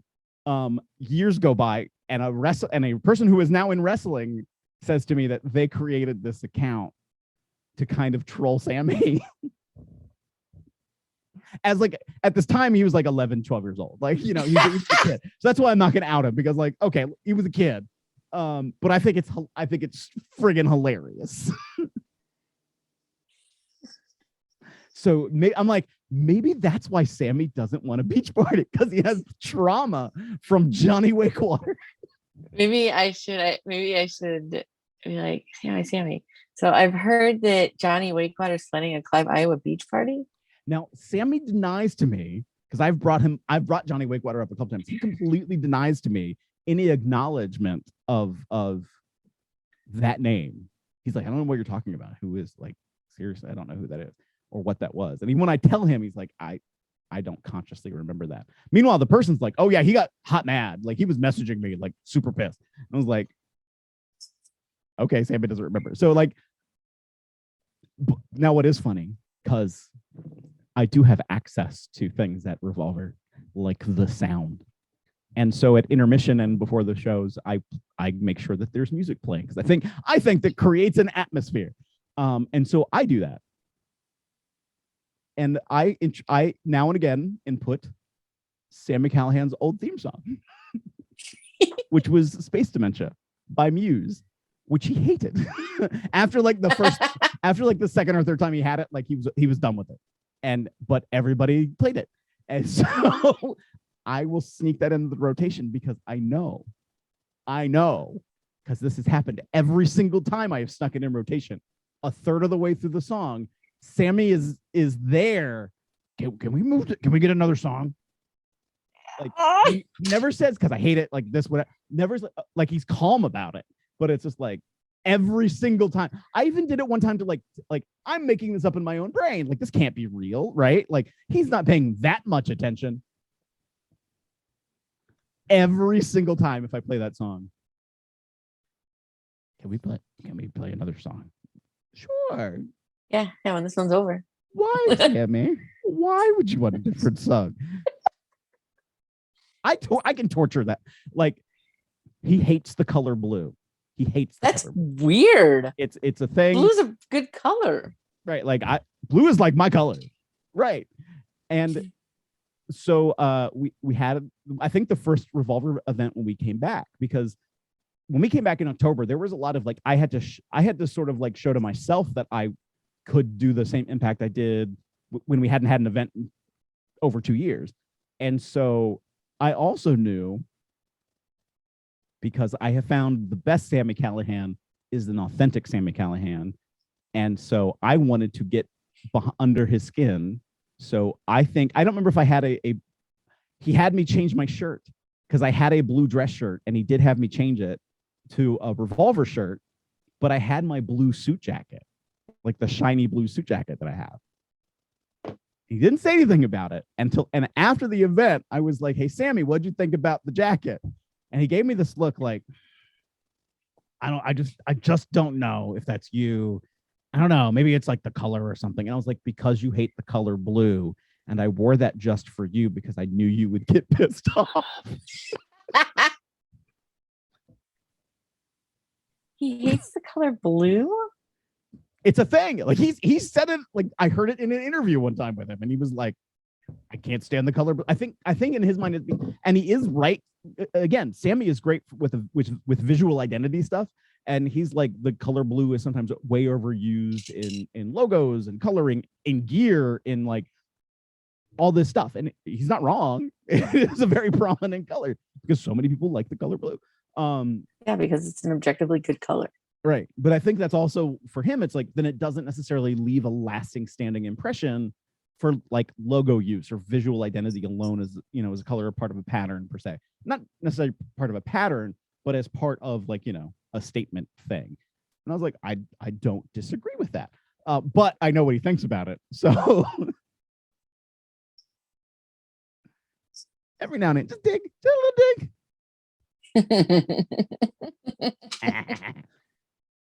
Then again, so, now I'm, I kind of got the unit into a Cage of Horrors match. So, there's sometimes ramifications of my actions, and I have to be mindful of that. And Sammy is nothing if not notoriously crafty. So like I am cautious about what the hell he has planned up his sleeve, because he's not going to leave it. Like, I'm sorry. This is a little too much straightforward of like, okay, we're going to have a Cage of Horrors match and it's the unit versus the crew. And I'm like, you're planning something. And like, I know it. Like the whole last event. Here's a shoot, the last event that we had in Dayton. It was Infrared versus POS for the Revolver Tag Team Championship. And then I see Sammy post, because he's posting, I've booked Dan the Dad and Man Scout, which, okay, where are you putting them? Tell me where you're putting. They're going to be in the tag match. And I'm saying this, I'm being very real right now. I was like, I know you're putting them in this tag match. Oh, I don't know yet. Yes, you do, because I know. Like I see it. It's written right there on the stars. Like it's right there, Sammy. Game of three-way. Like, okay. I see it. So like now he's booked on this Friday. He's booked, or excuse me, on this Saturday. He's booked Dan the Dad versus Man Scout in a singles match and a rematch from the match they were supposed to have. Like I'm something. I was gonna say, are you calling shenanigans? Oh yeah, Sammy and shenanigans, like they coexist. Shenanigans. Salmon, Ding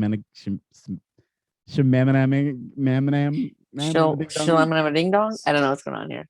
Yeah. Phenomena. That's gonna stick in my head. What would you say has been your greatest achievement, and then what's the greatest obstacle that you've overcome in wrestling? Like to date. I mean, a little bit of it is just to be here today is a little bit of both. I mean, the thing that I think a lot of people don't realize getting into wrestling is that it isn't like, okay, I'm here. Like it is a constant pushing of yourself and work and connection and building and moving. And, you know, there's a lot of moving parts to the world of professional wrestling that a lot of people don't understand or see, which sometimes I get hot about because I'm like, you lazy bums need to get off your butts and like help clean up after yourselves. Yeah, grown ass adults. Like there's times I have that moment. Like, because like there's a reputation that we have as a company, there's a reputation we have as with the building. There's, you know, there are different pieces of what it means to be involved in wrestling. And I think some people don't know that that is a constant cycle and process and progress and improvement that never should be stopping. That for me is also why like I do love continuing to learn things and doing things a different way. This is going to sound silly, but it will go back to like the calendar stuff. I now have the calendar built out in Google Docs, and I just did that about 6 weeks ago. I moved it from literally a notepad document. One, just because now I can be anywhere and sign in and I have access. But two, because now if I can ever get it back to be updated on a website, I had that at one point and the coding broke and somebody else made the site and then they decided to give up. And so it's like, all right, if I ever decide to do this, I found the steps it takes to learn how to do this, but it starts with building a Google Doc. It's like, okay, so now I have all the stuff I need there to then do the other stuff if I can get to that point. So it's like sometimes you have to teach yourself and learn things too that aren't just all about how do I do an armbar. Like there's things that you have to advance on too. And by the way, I'm really good at knowing how to do an armbar. And I have advanced on that side of my life too. So you constantly learn and grow and learn new things and share things. Carson Drake, who's at OVW, by the way, is a great wrestler to watch out for. One of the trainings I went to when I was in Indiana, he happened to be there and he was trying to figure out this move. And I was like, hey, mind if I show you something? And he was like, sure. And now it's his finisher. So like, I know that there's things I can continue to bring and contribute to, but some of that is from that consciousness of continuing to learn. Like if he was like, I got it, like, okay, then he wouldn't have learned what's now his new finisher. On the obstacles, it's sometimes that too. Like the sense of a little bit of that self-doubt, a little bit of that, like, man, I feel like I'm running into walls. I think the hardest obstacle that I ever hit was knowing when it was time to leave. I worked for CZW. I in many respects, it was not a great experience. In other respects, it was wonderful. And I met some of the best connections in my life, in my personal life, not just my wrestling life while I worked there. At the same time, like, man, I hated working for DJ Hyde. And I had to get to a point where it's like, I need to leave. The things I'm being promised aren't happening.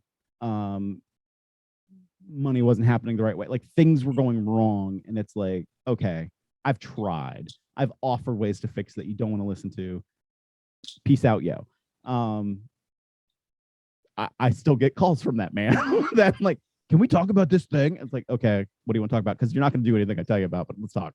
Like, and sometimes it's just that when you have to say no or pass on an opportunity. And again, like I'm very fortunate that I'm at a point in my wrestling life where wrestling pays some bills. Like they genuinely do. I am not just saying that, like it is part of my financial well-being. And Pays your Netflix subscription. right. Done. What are we at now? $13 a month for Netflix, $15 a month. Like taken care of. But I mean, my rent got paid for last month because of like straight wrestling paydays, plus then half of this or next month's already is taken care of. So like, is it good enough to take care of my entire life and existence? No, but it certainly is knocking out a good portion, which I super appreciate. But like that, again, that didn't happen overnight. That didn't happen with some hardship. That didn't happen with lessons being learned. Some of it about good money management. Like, you know, here's your here's your $20, kid. Thanks for coming. Doesn't cut it after like a couple years in, and doesn't cut it when then it's like, okay, we're all gonna go out and we're all gonna drink and eat 3 times the money that we just made. And it's like that doesn't compute. So like there's ways you have to be smart about it. And you know, young Phil too, getting into wrestling in a geographical location. This has changed a little bit now. Like the modality of the way people know about wrestling is certainly changed. But even then, even after the burgeoning days of the internet, when things a little bit more out there and more social media was happening, like physically at one point, I lived in a physical location where there just wasn't people in my wrestling life crossing paths. So like the people I knew in Maryland were like circling in like the Maryland, Philly area. The people I knew in like Pittsburgh were staying up there, maybe going into West Virginia, but I was in like Western Maryland and nobody was crossing there. And at that time, there wasn't some of the promotions that are there now. And so it was like, well, okay, when my car broke down for a couple of months and I couldn't afford to get a new car, it's like, well, I have no way to get to events. What am I going to do? And learning how to network, like, hey, can I get my friend on who's coming out of the area so I could get to an event? Like having to then, you know, learn that skill is a different skill set too. And, you know, some of that you have to learn through just the experience of dealing with it and growing with it. And I was in a place financially for a long time where it was like, there was no default. Like I said before, like I paid for college myself. I paid for wrestling training myself. So when I got my first job, I worked in college housing, and part of the reason I worked in college housing because it gave me housing, and it paid me next to nothing. I think it certainly now would pay me under what minimum wage is. Like it was low. And I only got paid, I don't think I only had a 9-month contract, my first 2 years. So it was like, okay, what 2 sticks am I rubbing together to make fire here? But it was just the reality of the situation. So it's like, one of the very first lessons someone told me was like, never go to an event that you can't afford to get home from. So it's like, that makes sense. I remember even in my professional life, when I was getting ready to graduate college, I had gotten a job interview at a college in Massachusetts. I couldn't go because I didn't have money for gas. And like, I remember calling the place and was like, I'm sorry. I don't have anybody to borrow from. I literally have this much money in my bank account. I can't make it. And like, that's just the reality. And so that certainly impinged upon what I was able to do in my wrestling life. That probably lost me out some deals in young Phil wrestling life. But like, I've learned a lot from that, and I've had to adjust and know that, okay, I have to be smarter about this. And how does this work? That also means that I'm a little bit more open to call some people out on like, hey, this is what you promised in writing. So guess what I need? Not in your writing, in cash, please. Like I have to be able to do that and have the confidence to be able to do that. And there's a good fortune that I have in what I like to believe is a decent reputation in the world of wrestling to be able to say like, hey, bud, like you need to take care of people. One of the last people I had to have a conversation with about appropriate pay was I knew walking in the building, I was like, something ain't right in Denmark. Like he's not going to pay us well. Like he's going to try to do something. I was breathing it in. I was going to be on commentary, and somebody I was on commentary with was like, yeah, the last time he had an event, he didn't have referees. I was like, what? He's like, yeah, he totally forgot the referees. So like people were doing double duty as wrestling and then reffing. And I was like, what? And I was like, this was early streaming days. I mean, he was not streaming on anything. And I'm like, why does he have commentators? Like, who are we commentating to? Like, we should have been the refs. Well, it ended up that night, I ended up doubling as ring announcer, which I've done a lot on ring announcing and commentary. And so the end of the night comes, and there was not a large turnout. And he, by his own admission, did not do well promoting. And so into the night, and there's a line out the door, like he wants to meet with everybody individually, which I'm like, this is also typically sometimes a sign of something like not right in Denmark. So I get in there, and it's him and like two of his buddies. And I'm like, I think in retrospect, as I look back at the situation, I'm like, I think they were supposed to look intimidating. I was just gonna say, were they trying to intimidate you? I think they were trying, but like when you have like your mid-30s friend who looks 15 years older with like the blue tank top that doesn't like fit over his gut, and like in the short shorts that look like they belong in the 30, wearing the mullet that isn't quite even, like, that's not an intimidating look. But looking back at it, I think he was trying to be intimidating. And he was like, wow. Now, for context, this was an event in Pennsylvania. He's like, wow, you're charging me more than this entire car did from Florida. And I was like, well, I'm glad I worked a better deal out than they did. And I got paid all of my money that day. So it's like but sometimes you have to be that way. And like, I don't like being like that. Like that is not Phil. Like that is not. But if the other person was honest in the first place, then I wouldn't have to be like that. So and sometimes I have to remember that. Like it's one thing to be a nice guy and the nice guy, but it's another thing to be fair to yourself and accountable to yourself at the end of the day. It's not always personal. Sometimes it's just business. Right. But sometimes it's personal. Yeah. Just blend. So if you could have an action figure of yourself and it was one of the ones that could like talk, what phrases would you have it say and what accessories would it come with? For sure, Trust and Phil. Somewhere someone actually made a custom action figure for me, and I don't know where it's at this present moment. I think I know, actually. I think it's in a box in the other room, which was like super cool. Like when I got it, I was like, this is amazing.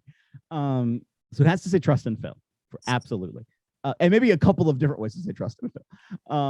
Because there's the snarky way, and then there's like the friendly, like Trust and Phil. Oh my gosh. Probably my first horrible attempt at a catchphrase was, can you handle it? Not great. It was not a winner. So there's part of me in my brain though that's like, and actually I think, again, burgeoning days of the internet, I think it was when I would write wrestling responses in my social media, and that's how I would end it. Can you handle it? And every other word was capitalized, or every other letter was capitalized. So it was like C, little a, big N. Like, it's like one of those like mocking, like fake woke kind of statements. Like before that was a thing. Like I wasn't trying to be anything. I was just trying to make it, the literal characters and the letters stand out. That definitely has like mocking SpongeBob vibes, like the mocking SpongeBob meme. Like, can you handle it? There was a while I used this on commentary a handful of times. I did not like overdo it.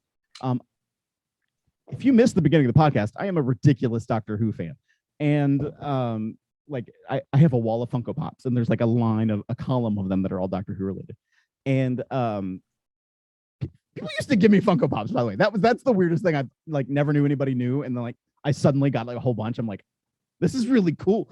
But a line I used to steal a lot on commentary was like, "This isn't war. This is pest control." And I was like, I love it. I have totally abused that line way too many times in professional wrestling. It is the most professional wrestling thing Doctor Who has ever uttered, and I love it to death. So just while we're on the topic of Doctor Who. Favorite Doctor, favorite companion. Ooh, David Tennant, favorite Doctor. Favorite companion's harder. Ace. I'll have to say Ace from the original series. Okay. I'm just glad you didn't say Rose. No. Martha of the newer series. Martha is my favorite companion. Nice.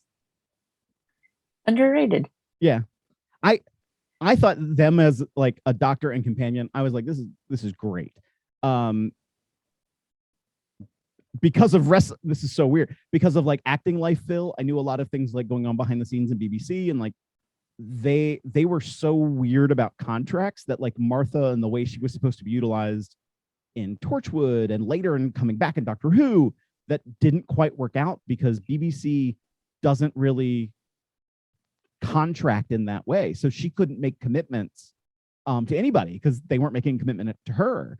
And so like she was supposed to appear in a couple of this or in one of the specials, and she couldn't because she was under contract with I think ITV. I almost said IWTV, with ITV in England because she was making another show because they didn't offer her anything.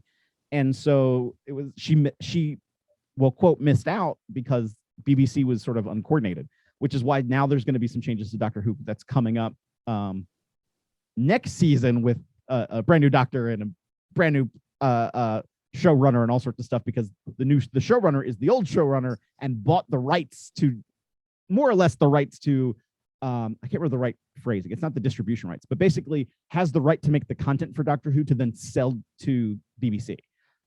So he controls like all the contracting stuff now, separate from the BBC. Oh. So I'm interested in seeing how all that develops. Random nerdiness, I know. I have a lot of pockets of things. I'm perfectly okay with that.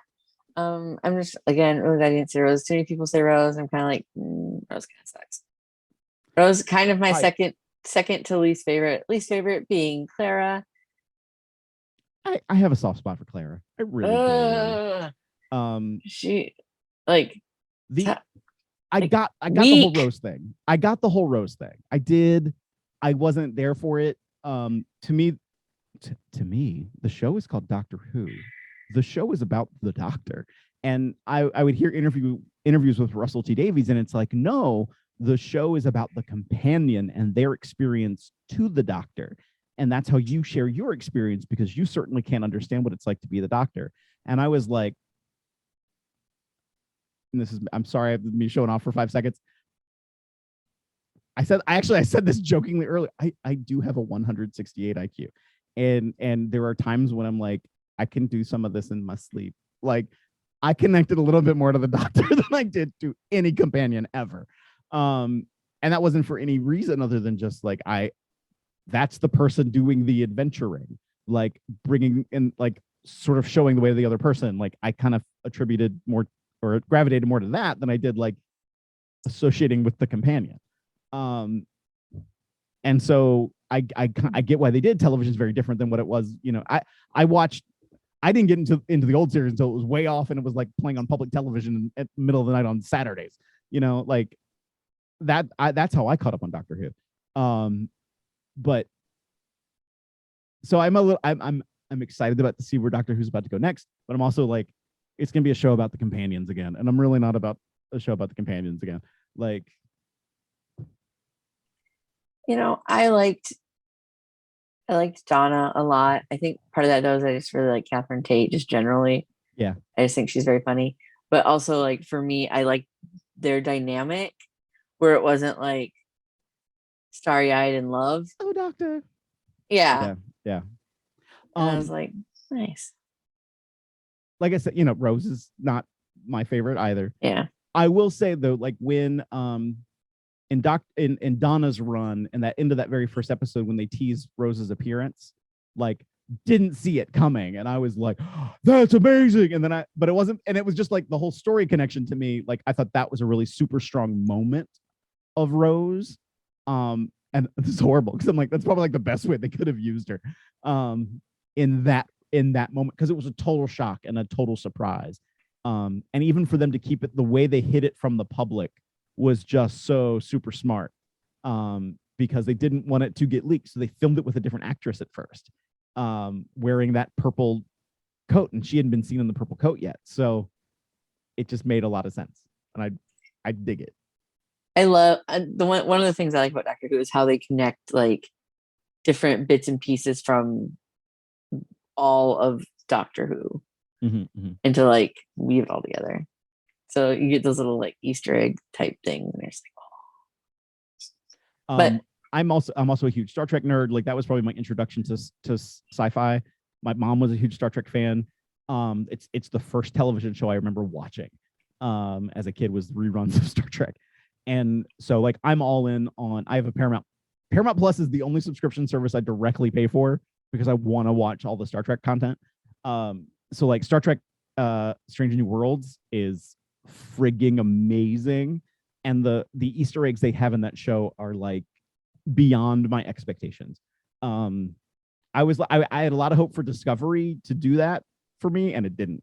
But I like Discovery. It's just its own thing. And they didn't set that up to per se be the prequel show that now Strange New Worlds is, which was really fan service. Like, and they've not shied away from it. They were like, fans begged for us to make this show, and they weren't wrong. Fans literally campaigned to make that show happen, and they've been knocking it out of the park in almost every episode. So I appreciate that show. Fair enough. I'm not like the biggest sci-fi fan, but I did like Doctor Who. Never really got into Star Trek, but I can appreciate where people enjoy those things. That took us on a whole different path, right? Which is fine. I that's the best part about these interviews is that we can. You haven't asked me the one question that I did see on Twitter that was like a standard question that you're supposed to ask. I'm getting there. Oh, you are? Okay. Yeah. No. There's a couple more questions, and then I'm getting there. Okay. I'm getting there. But I put thought behind that answer. And then I wasn't going to ask you it. So we know what we would want the Phil action figure to say, but what accessories would it come with? Ooh. What's funny is I think I got asked this question like years ago, and I feel like I had the right, like, well, I want these things with me, and now I couldn't tell you a damn thing that I would want with me. Random thing, and when I say this, I am so inexperienced, so please nobody challenge me to this because I would lose horribly. I actually was trained in tonfas, which are like nightsticks, like police nightsticks. I never used them in wrestling though, which like, why didn't I do that? But like, so combat me, back of mind, that is a skill set that I have. I don't know, part of me is like, when I got into wrestling training, I wanted to be the high flyer guy. Like I wanted to learn all of that. And my trainer was like, oh, you don't need that. And I'm like, and again, remember what I said earlier too, that I realized after I left training, like, oh, that it was a bad training. And I realized later, like, because he couldn't do any of that, that's why I didn't learn it. And I'm not even, and like, when I got into wrestling, the high flying stuff was a little bit different. So I'm not saying like all the amazing things that you're seeing some people do, because I could never do that then. But so I always relied on I had that conscious thought of like, okay, what else can I do? And by that point, I had competed in judo and amateur wrestling. And I was like, I have that skill that I can rely on, and I can go back to that. And so I started to incorporate like grappling stuff. So for me, it's like, I really don't have a thing I per se bring with me.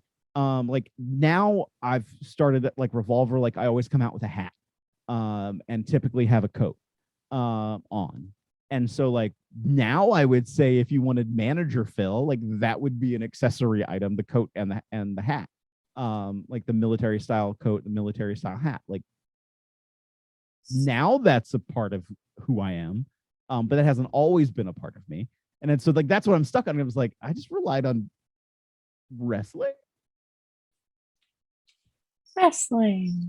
Woo. I had the early 2000s like hookah shell necklace for a while. And then like the metal bead necklace, I had that. But yeah, like for a minute, So I worked for a company in North Carolina called AIWF. They have a annual event every year. It's called Deal with. I'm going to be wrong about this. I think it's called Deal with the Steel. And every match is a steel cage match, but there's another gimmick associated with it. And so my first year I did this, it was a 2-ring, 8-man Money in the Piggy Bank ladder match, and there was a pink pig pinata that hung from the cage that then I could cash in for any match I wanted. I won that match, and I carried that damn pink pig pinata for a year. And so, like, that is part of my wrestling journey, and I want that pink pig pinata. Perfect. That can be like a chase item. There you go.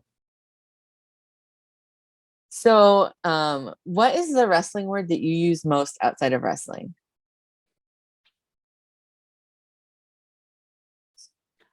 Like, gimmick is too easy. I think kayfabe, actually. I remember accidentally one time I said kayfabe at work, and I was like, context. The word kayfabe means, like, I had to define it. Ooh, I don't remember what it was, but I remember it was my boss, and she was like, "We got to not tell our coworker this thing." And I was like, "Yeah, I'll keep it kayfabe." And I was like, "I said that out loud." Okay.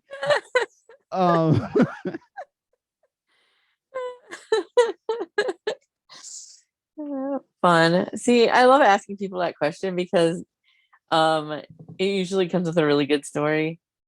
Where they're like, yeah, I've had to explain to people what X, Y, or Z is. Yeah. And that always just makes me happy. Oddly enough, when I've brought in the word gimmick, I guess there's just enough context to understand, like, it means anything. The thing in the moment, right? It can mean anything. So it literally means the thing in the moment. So it's like people just like roll with it whenever I use the word gimmick. Nice. I feel like the expression "what a work" has come expressed from my lips at times.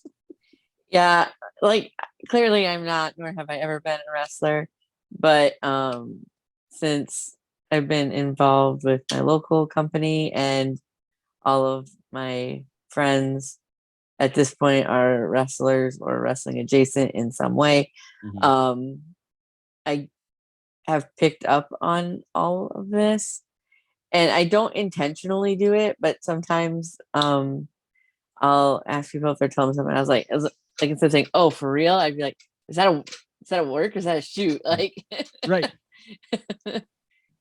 Legit, like, I use like legit is not a wrestling word, but I kind of replace it for the word shoot. So I'm like, legit.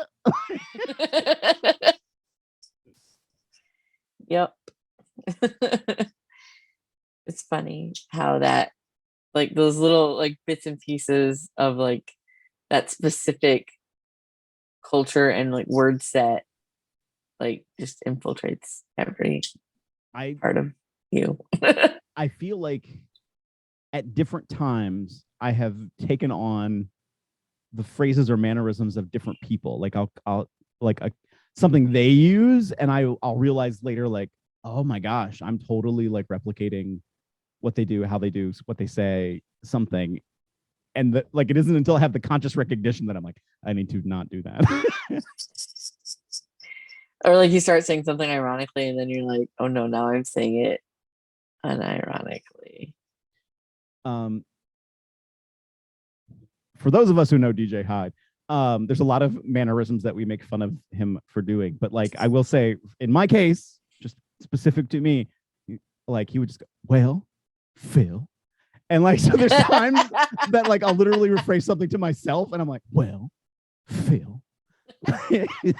The voice of DJ Hyde will guide you. Oh God, no. Just say no.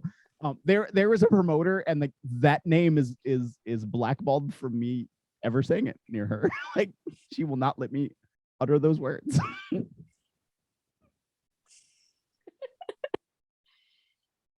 So I know that you drive to different events, a lot of time in the car. Mm-hmm. So what do you like to listen to? What is your go-to like I rotate. I find, even when I get fixated on one particular thing, then like in a few months I have to change to something else. So I am listening to a lot of there's a podcast called Scared to Death. It's from a comedian named Dan Cummins and his wife Lindsay. I originally got into him because he also, and it's all creepypasta stories. And so the way I got into them was because he also has a true crime and true history one called Time Suck, where he, picks either like a serial killer or a particular moment in history and will just, here's facts, like here's just stuff about it. I, and then like I would sort of pick off from there for a while. Like I would get into true crime and would go into last podcast on the left, or like how did this get made, or Welcome to Night Vale, which by the way, amazing episodic podcast.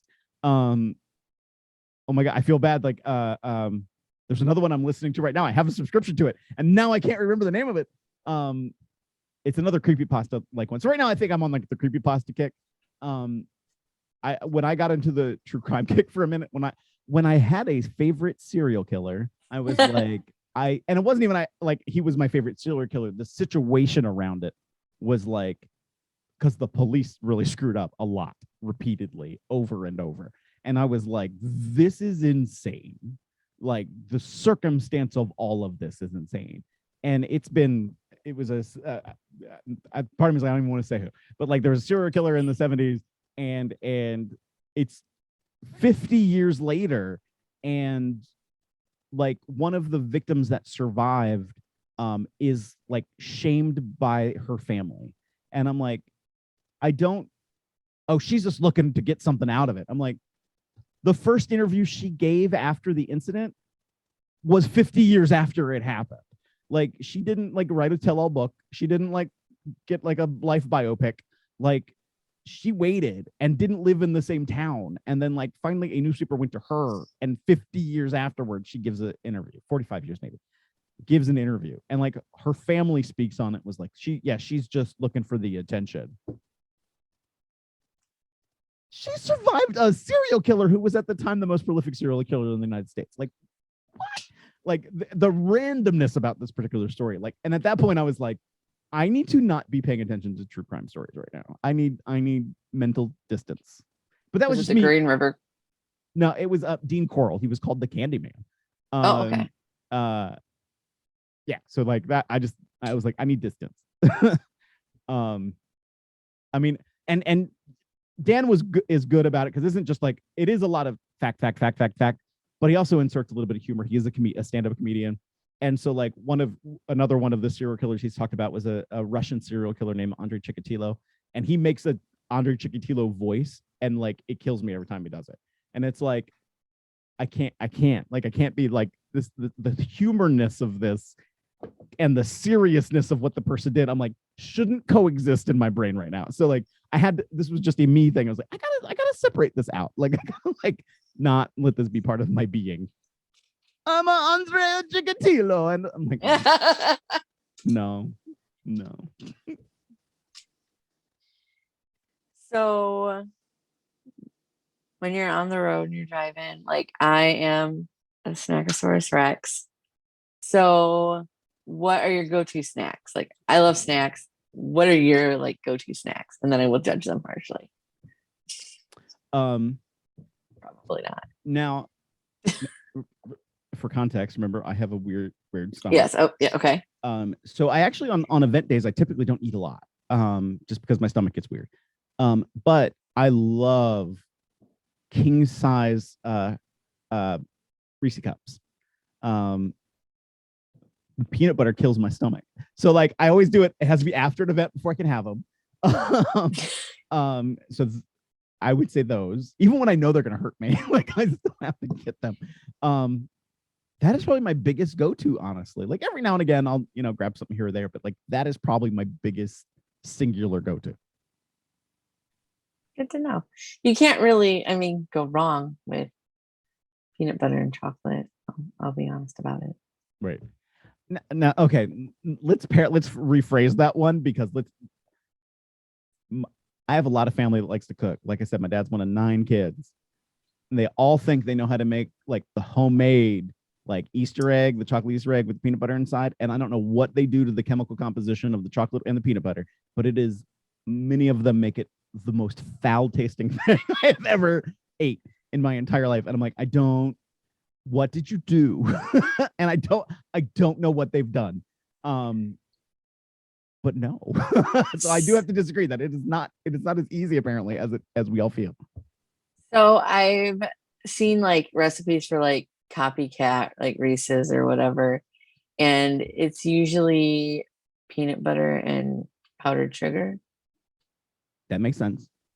But I don't even remember what I was watching. I watch a lot of Food Network, so it could have been roughly anything. But apparently, Skippy peanut butter is the most like closely related, Okay.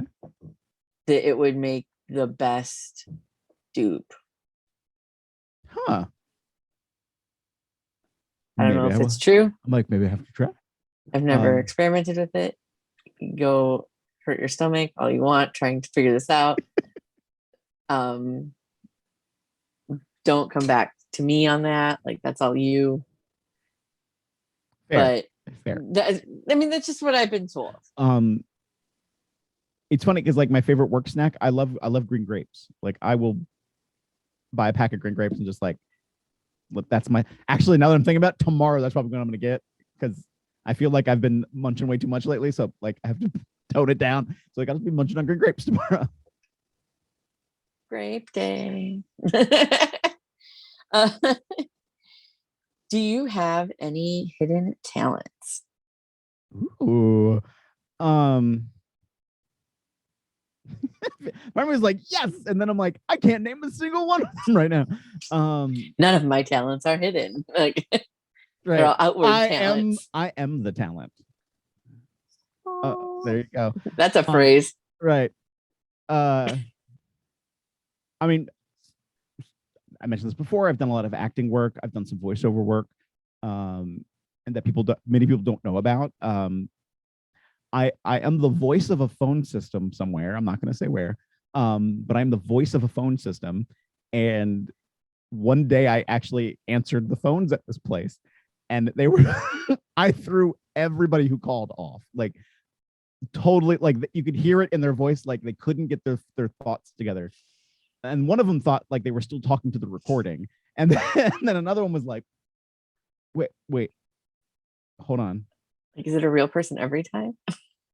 Were you the same person? I'm like, yeah, that's me. I'm sorry. I didn't mean to confuse you. Yeah. Shoot. I used to be able to play the piano. I cannot really play the piano anymore. I used to play the clarinet. I cannot play the clarinet anymore. Because it's just been so long. My ability to speak French, even like now I'm at a point where I can only understand little quips here and there, but that at least gives me sometimes context of a conversation, even if I don't understand the words. But not enough to talk to somebody I know in wrestling. Like I need a translator. I'm trying to think of sorry, I moved my room around, my office around the other this weekend, and like I found something that I think is part of a costume, and I have no idea what it is. Like I have no clue at all. What I thought it was like a tie tack at first, and I'm like, I don't know why there's this thing. Seriously, like I have. Is it like an earring? No, it is a solid bar of a thing. Sort of a solid. It looks like it might fit into a slot of something, and then this little pendant that looks like a butterfly. Yeah, I kind of got butterfly vibes. I have no idea what this is too, but I had a costume box because acting, and so I think it might be part of like a Victorian costume. Well, when this goes up for people to watch, identify this. What the hell that is? Right. It's gonna come back and be something horribly embarrassing that I know nothing Tweet about. It, Phil. The horrible context of I don't necessarily understand all innuendo. Like that's an amazing context, amazing hidden talent. Said no one ever. So, what would you go back and tell a 10-year-old version of yourself? If you could go back in time and talk to little Phil. You know what? Instead of going to college, here's some things to invest in, and don't ever take the money out. Someone I went to college with, his brother was one of the first people who put money into Bitcoin. And like, this is when I'm talking like when Bitcoin was like a hundredth of a penny, and bought like thousands of dollars worth of Bitcoin. And then had the audacity to go on and become a software engineer and didn't need the money from Bitcoin. So it's still sitting there. How? Like had that foresight, had the money somehow to do that. But yeah, I tell young Phil, like, hey, Phil, this thing called cryptocurrency is going to happen. You want it. You want a lot of it. Tesla is a thing. Get out in like about 2019, but Tesla's a thing. I think I would give my past self investment advice. Because life advice, you know, the mistakes I've made, or lessons I've learned, I think are important to the person I am today, even if I hated them at the time and still hate some of them to this day. Some of it I think I had to live with and deal with and go through. I am somebody who does believe in a little bit of, it's going to sound weird because it's going to be contradictive, but I believe that everybody has free will, but I believe that everybody's fated. So I believe like you have your freedom of your own choice, but that there is a force out there that is leading you. And I will say there was a period of my life where I felt like I went away from where I was supposed to be fated. And I felt it in my core being. And there was a time then when I got to the next place in my life and I was like, this is where I'm supposed to be. Like every fiber of my being, like being so unsure about a brand new, like, you know, if you've ever gone to a new job, you know what it's like. Like, oh, is this the right place? I don't know. And like everything inside of me was like, this is the right place and where I'm supposed to be. And because of my other career field and I do have a part of one of my degrees is in psychology. So it's like, I have taken what they call a personality type indicator. And it judges, you know, are you an extrovert, an introvert? Are you thinking or feeling? Do you have intuition or sensing? Are you perceiving or judging? And my intuition, compared to all of them, is like ridiculously off the charts compared to all of the other numbers. My perception is also not super high, but I would say what's normal. My introvert extrovert doesn't know what it's doing, and my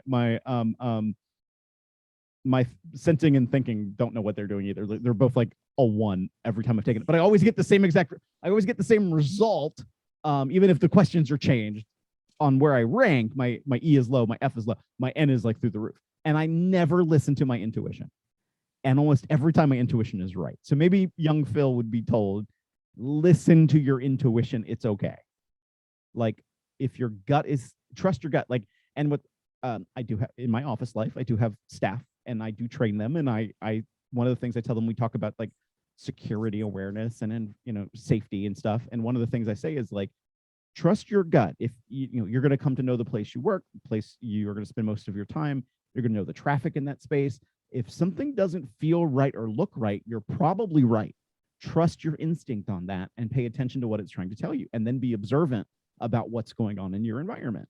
And so I would probably tell young Phil that. Pay attention to what's going on around you and trust your gut. If something doesn't look right or feel right, you're probably right. So just have a couple more fun questions, and then I feel like I got super serious there for a moment. So yeah, fun questions. Yay. fun questions. Woo. So you and I used to talk sometimes in spaces. Mm-hmm. And a question that would come up frequently in spaces, not like that question, not that question. I think I know what you're thinking. Not that question. I don't know what I don't know. But what is the biggest animal that you could take in a fight with just your hands, no weapons? And you can pretend it's attacking you so you're not attacking a defenseless animal. Oh, okay.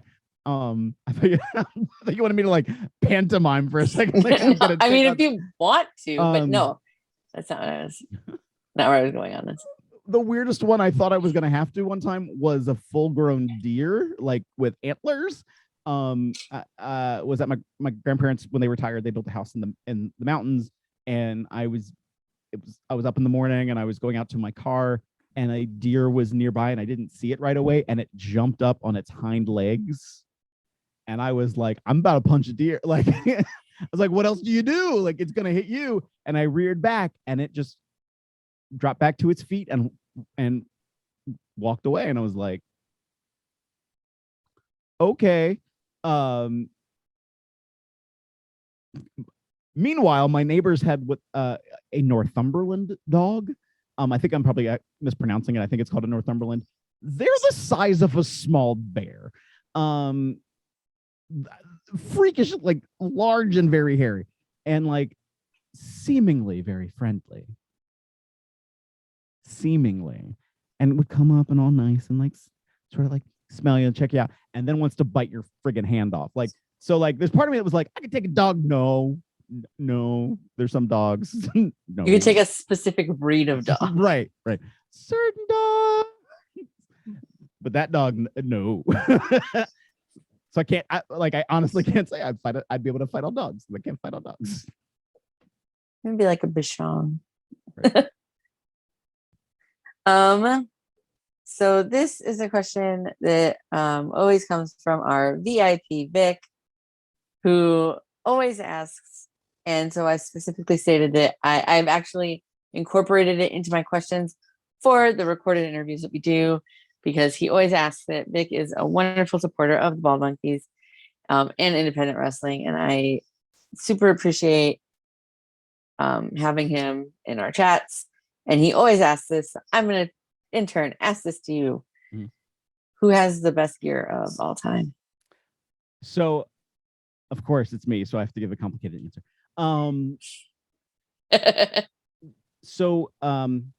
A gear I hated, like very upfront hated, because it turns into a gear I really like.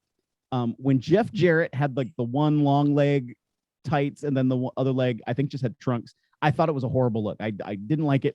For him, I don't think it worked. For the kind of wrestler he was, I don't think it worked for him. I then had a friend later, I want to say his real name, sorry, Jason Collins, wore that look, and I was like, oh, it looks good on him.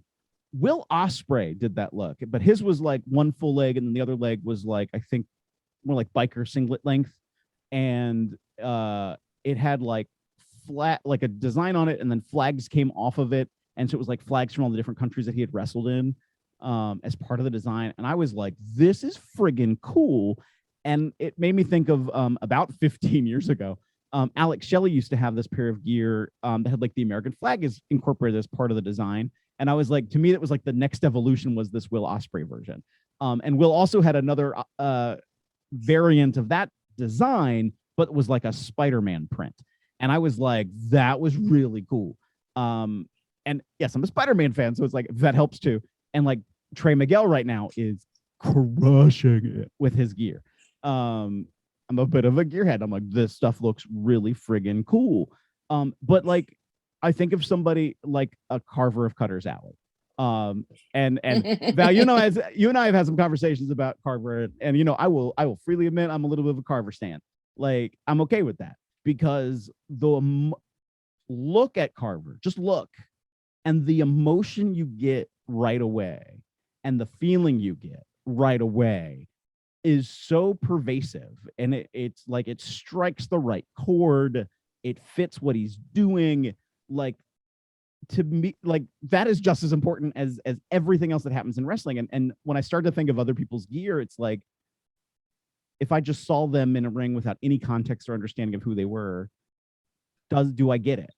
And Carver, I get it. Like, and to have been in a match with Carver, and when you see that look coming towards you, you have that little blip in your brain that's like, what is happening right now? Is this real life? like there is that little blip that happens because it hits that right there. And I think that is part of, like, for Carver, I think that's why fans dig him the way they do, and why more people aren't booking Carver, I don't understand, because he hits that right. He hits the right emotional chord. He hits the right look. He has the vibe. I mean, it's a serial killer coming at you, and you easily understand it's a serial killer coming at you very, very quickly. And so, like, for me, that gear works for that reason. Aesthetically, I can look at other gear too and be like, this looks cool. The Trey gear is friggin' cool. The Will Ospreay, I don't like Will's gear now. To be honest, I don't. The gear that he had, I really dug. Right now, I think Trey is absolutely killer. So when you were talking about Carver, one of the things that you hit on, like, kind of like as I was thinking about it, was like, you look at Carver and you know exactly what he's doing, what his deal is. Yeah. You know, there's no, I mean, the occasional swinging of a chain or carrying an axe doesn't hurt either, but there's no question about what you are getting into when you see Carver. And also, you know, I know that you had matched them. I have never, and hope I will never have to face Carver in that fashion, but he has looked at me before, and I was very terrified in that moment. Yes. There was a moment in our match. He glanced in my general direction once, and I was like, right. That first vibe when you're like facing off is like hit in a way that I was not expecting. And then we're fighting, and we end up outside at one point in our fight. I'm very upset that this match is not released yet, and I keep reminding this promoter that I'm desperately wanting to see this match. I literally get my ass handed to me for like 10-15 minutes, but I loved the match. There's a moment where he's beaten me up. He's literally bashed my head up against the side of a car a couple times, and I'm sitting on the ground, like, out of it. And he puts, and I feel his presence, and he just like sits down next to me, and I'm like, what is he doing? And he puts my head in his lap, and he just starts petting my head. And it was like, what the hell is going on here? What the hell is going on? Danger, danger! I gotta go. like, so there is a vibe that it comes off of him that, like, it cannot be easily replicated. And I absolutely advocate for more people to take a look at him and what he is doing and book Carver. Hashtag book Carver. There you go. And if I didn't say that, he'd probably hurt me. I mean, fair. How do you take your pancakes? Ooh, I like them a little thinner. Not to the point of crispy. I think that's a little too much, but like the big fluffy ones, I can't. They soak up all the stuff, and like it's too big, and like I want to be able to like get the butter and get a little bit of syrup. I like more butter than syrup. That has changed over time as a little kid. Like, you know, it had to be layered, like smothered in syrup. But I'm pretty basic. I don't do all the fruit. I don't do the Cool Whip or whipped cream. Just thinner pancakes with butter and syrup. Okay. How do you like yours? Depends on my mood. Okay. Go to is just like, you know, your standard buttermilk pancake with just syrup. If I'm feeling fancy, I do like to get pancakes from different places. And I like to try different types of pancakes. This weekend I had pancakes at Denny's. They had like some strawberry, it was like some like vanilla stuff, and then some like strawberries and strawberry sauce. Super good. Okay. That was quite a delight. I do love a good like cinnamon roll pancake. That sounds good, actually. Yeah, it's like they take a cinnamon roll and make it into a pancake. Yeah, so a little bit of blue cacao in your pancake batter and a touch of cinnamon with a little bit of vanilla extract is amazing.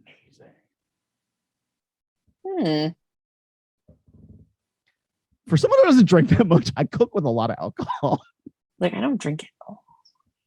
So I make I make a whiskey cake that people would kill for.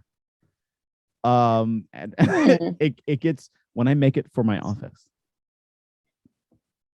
to get lit. It's a fun time. And it all started because someone gave me a piece of whiskey cake that they bought from a church bake sale. And I'm in my office. I had not eaten that day, and it was like 3:30 in the afternoon. And I take what was basically a shot size slice of whiskey cake. And like I'm sitting there, it's like 10 minutes later, 15 minutes later, and I'm like, whoo, wow, what is hit? Oh, oh, yeah, keep that in mind. So I learned how to make it, and it's probably one of my favorite things to make, that a lot of other people seem to enjoy as well. Nice. Noted. Tracy Elena, who is known in like especially in the Ohio area in wrestling, whenever I bake something, she's like, I want you to take pictures.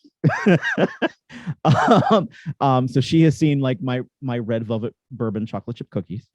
That is also a strong staple. I mean, I make the 3-ingredient peanut butter cookies, like, but I have to make them with the Hershey Kiss. So I know people call them all sorts of different things, but I don't know what to call them. Peanut butter with the Hershey Kiss. I make what? Okay. I don't know how we got onto this, but we're going to talk about food for half a second. I'm a fat girl. I love to talk about food. So I don't know why I'm still playing with this thing. I have no idea what this is. Just keep handling it. So, and God only knows.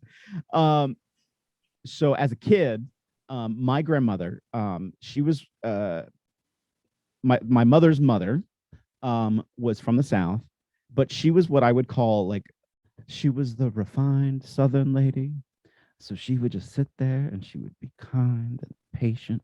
And like, she was just so reserved. But at holidays, Thanksgiving, Christmas, especially, you would walk in, and the entrance door was the dining room. And you walk in and the dining room table would be covered with desserts. And one of my favorite was real Rice Krispie treats. And let me clarify what I mean by real. You make these I now almost from memory know how to make these Rice Krispie treats. You take peanut butter and Karo syrup, the clear Karo syrup. You heat it low on a saucepan. You mix it up. You blend in your Rice Krispies. You put it in a large bowl, or large pan, whatever.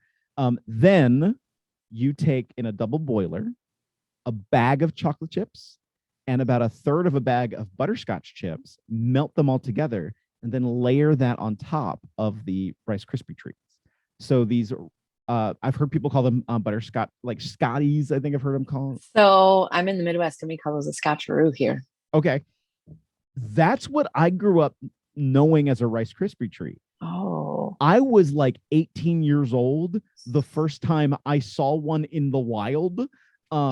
And like I oddly enough, it was at a convenience store near my grandparents' house. And so I go to this convenience store and I grab one off the shelf and I'm like, I just want to munch. And I open up the thing. I was like, oh, it doesn't have like the chocolate on it. I'm sure it'll taste just fine. And I bit into it. I'm like, what is this? What is this buttery, sugary thing that doesn't have the flavor of a real Rice Krispie treat? So to me, a real Rice Krispie treat is cooked with the peanut butter inside of it and the syrup and sugar. I forgot there is sugar too. And it's all blended together. It hardens a little bit more that way too. And then you put all the chocolate, the butterscotch, and it is the most amazing thing ever. And I tell people about this and they think I'm crazy. And then I make it for them and they're like, this is not a Rice Krispie treat. And I'm like, yes, it is. It's the only thing that should be called a Rice Krispie treat ever. So, like I said, here we have those. We call them Scotcheroos. I think you can get them at Casey's. I know there's a Casey's by the event center. I have tried them. They're passable. They're better than Sheetz's version of them. They're not there. They're almost there, but they're not there. So I'm going to tell you, my mom, love my mom. She'll probably watch this at some point. My mom usually watches my stuff because she's a sweetheart. Awesome. My mom makes a bar that is similar to a scotcheroo, except for she doesn't use Rice Krispies. She uses like Special K, Okay. and it is on God the best thing. Like every time I give them people are just like they love them. It like my mom is like locally known for them. Like she makes them for everything. Wow. But they're super good. You don't eat them by the piece, you eat them by the row. And Fair. Fair. so if you want to go out on a limb, well, try it. I'm like, will I have access to a kitchen while I'm in Iowa?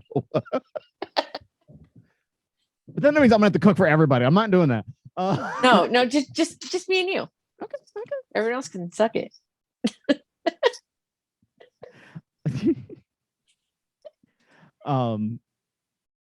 Now you made me totally lose my train of thought. But yeah, those are. I remember what I was gonna say now. So, Reese's. Hear me, Reese's. You had a protein bar, which was the best thing ever because though you're Reese's and you used your peanut butter as the thing because you're Reese's, I get it, and you had the cereal pieces that you can't call Rice Krispies because you're Reese's, so you had the cereal pieces, Puffed rice of puffed rice covered in the Reese's peanut butter with a layer of chocolate that you made into the best protein bar I have ever had in my entire existence. And now you don't make them anymore. I want them back.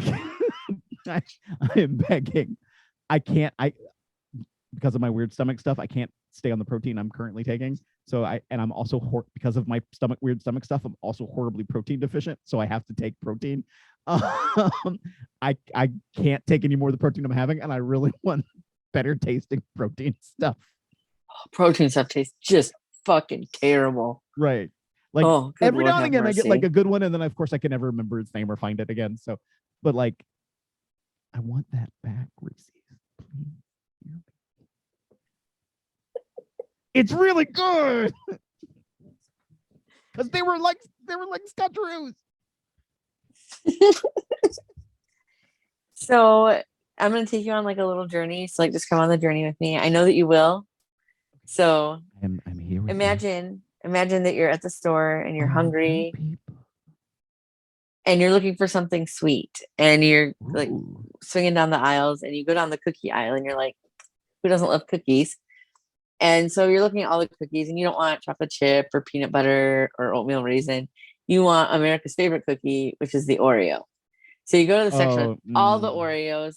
You go to the section with all the Oreos and you don't take any like the flavored ones. You just want your OG like chocolate cookie, white cream center Oreo. But you still have options because you can get like the thin Oreos or you can get like the regular Oreos, or you can get like the double stuffed, or you can get like the mega stuffed. Like how stuffed you getting? Okay. I'm not a big Oreo fan. And I think because that I think I had so many as a kid, I was Oreoed out. And the interview. No, I'm kidding. Right. Because I thought what you were going to say, I don't know why this popped in my brain. Because at first I was like, if I'm going down a cookout, I'm getting chocolate cookies. But caveat to that is EL fudge stripe cookies. Like, damn. I'll even one up that. I'm a Maryland boy. I will support my Maryland business. There is a cookie. They're called Burger cookies. Burger is the family's name that has made these cookies for like 160 years. They take a shortbread cookie and they dip it in fudge.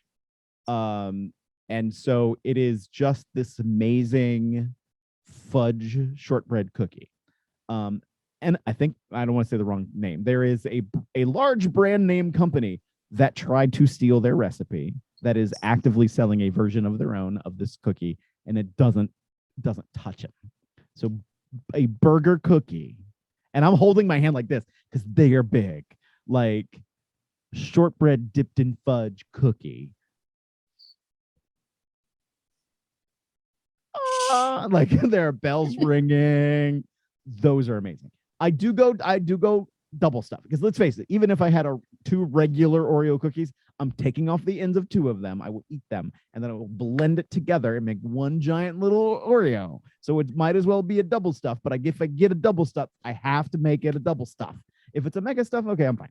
If it's a double stuff, I have to double it. So that is the unofficial correct answer to the question. Congratulations, you have won. I don't know what you won, but you won. Double stuffed is the correct stuff to cookie ratio. I pride myself in being a strong baker. I cannot decorate to save my life, but I'm a strong baker. The very first attempt I ever made to make a cheesecake was to make a red velvet swirl cheesecake. My first one ever to try to ever do cheesecake, period. And I'm like, I want to make a red velvet swirl cheesecake because my brain.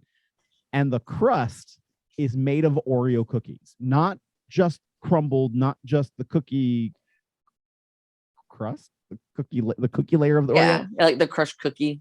It is the actual whole Oreo placed in the pan, and where you have holes in from the double stuff Oreo that you use, you get the Oreo minis, and they fit inside the holes in between where the double stuff sits. And because it then melts down because of the cream in the cookie, it then creates a layer barrier of a crust for the cheesecake.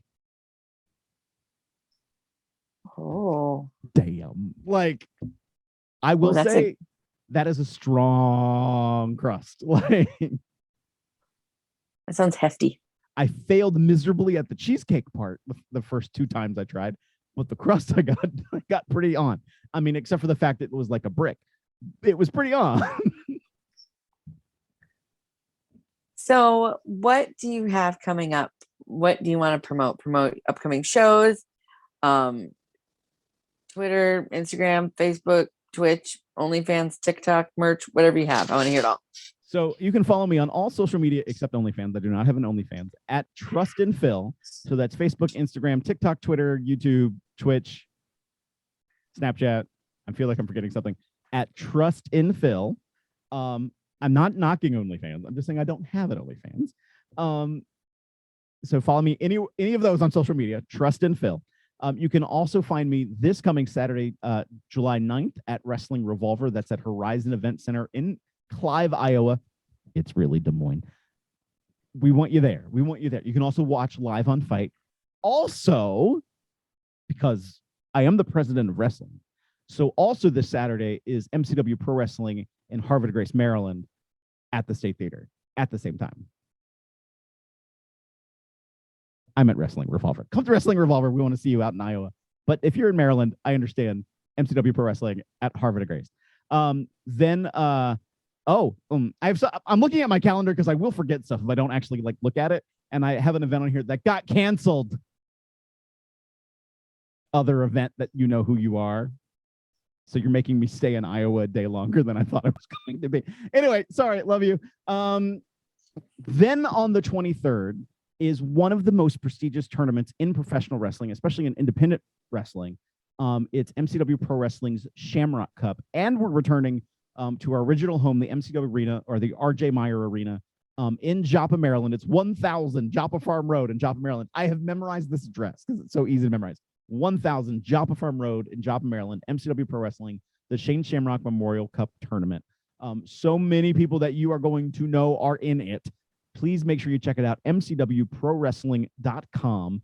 And then I end the month with High Tension Wrestling making its debut in Reading, Pennsylvania on the 30th. And then on the 31st, it's Honorary Wrestling Federation in Lewistown, Pennsylvania. So I have a lot of things that are coming up for the rest of July. This weekend, of course, check out Wrestling Revolver because look, there's Sammy Callahan, Eddie Edwards, and Swerve Strickland. I always want to call him Shane Strickland. I'm sorry. I knew him as Shane before I knew him as Swerve. Then we got, oh, look, who's this guy? Oh, look, it's John Moxley. Oh, look, it's Ruby Riott. Oh, hey, Ruby Soho now. Sorry. Oh, and hey, look, that's Gail Kim. And oh, hey, look, that's Rich Swann. And so much more talent. Are so many more people. So many people. I can say from going to a couple of Revolver shows, Definitely y'all don't skimp out on talent or matches. There's always like there's always stuff announced, and I'm always like, that's a lot. And then there's always like more. Oh yeah. And you have Dan the Dad versus Man Scout. You have Jessica Havoc versus Allie Ketch. You have Jake Chris versus Mance Warner in a bunkhouse brawl. You have Zachary Wentz returning versus Blake Christian versus Crash Jackson. You have the Revolver Tag Team Champions, POS, Steve Macklin and Weston Blake versus Matt Taven. Matt Taven. I always say Taven, sorry. And Mike Bennett. You have Speedball Mike Bailey, the new Impact X Division champion versus one called Manders. I'm excited for that one.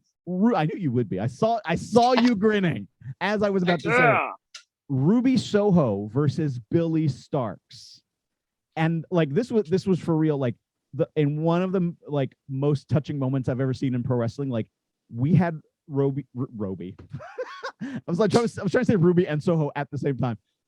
Ruby cut a promo to call out Billy without Billy knowing that we were going to be playing this promo. Aww. And she was trying to get out of the ring, and I can't remember if it was the ring announcer or the ref or like, you need to stay. And you just need to stay. And so like she didn't know it was coming, and that was just a really cool thing. Then we have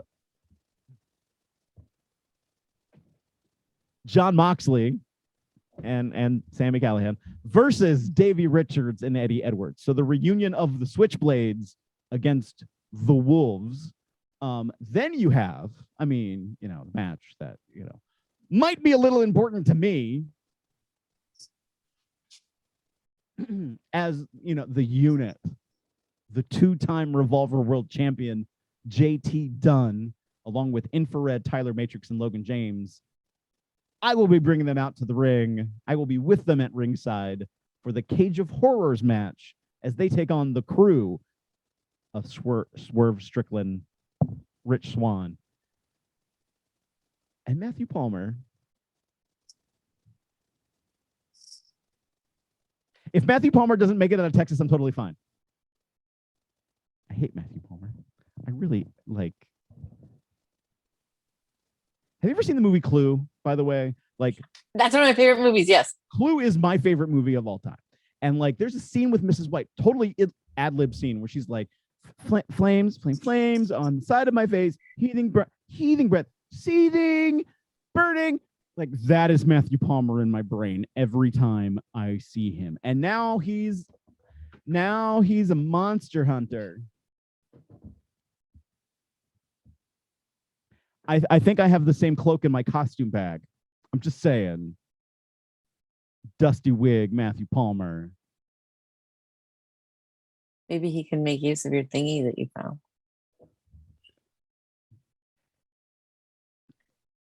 See, there's things I want to say right now, and I have to be very careful because when I say things, sometimes people are like, so you mean this thing, right? And so like I did just tell you that like I'm a huge, gigantic like Carver of Cutter Alley's stan, and like why no one has booked the Carver of Cutter's Alley versus the Monster Hunter Matthew Palmer, I don't know, because people are not wanting to make money. I think that literally is match. The Monster Hunter Matthew Palmer versus Carver of Cutter's Alley makes money. I'm just saying. He's not a part of this match. Like he's not. He's like genuinely not. I might want him to be, but he's not. I just think, but this match is gonna be. I feel really bad because like I'm gonna be killed that I am not putting over just this match alone. But like I can't stand Matthew Palmer, and the thought of like maybe like I don't know, has another accident is fine. It's fine. And since we've talked a little bit about a serial killer that we both know, that's fine. I mean, because it's not like the last time we had a Cage of Horrors match that Matthew Palmer wasn't in the match at all and then showed up dressed as a referee and pulled off the shirt and got the pinfall with doing nothing in the match. I'm over it. I can totally see where you wouldn't maybe hire harbor some somebody, resentment and maybe not want to ever see Matthew Palmer again. and maybe, hire somebody to facilitate that. Pure speculation on my part. I don't know anything. But if I'm fair, I made that offer to some people at Metroplex Wrestling down in Texas, and Matthew Palmer made it past every single one of them. I mean, Carver would make geographic sense. At the same time, like, can you control a serial killer like Carver to do what you want him to do? Like, it could backfire in a very that's a dangerous way. risk. And like we've already said, like, I had a match with him and it didn't go well for me. So I don't know what I could do to tempt him. But so maybe he needs a new skin apron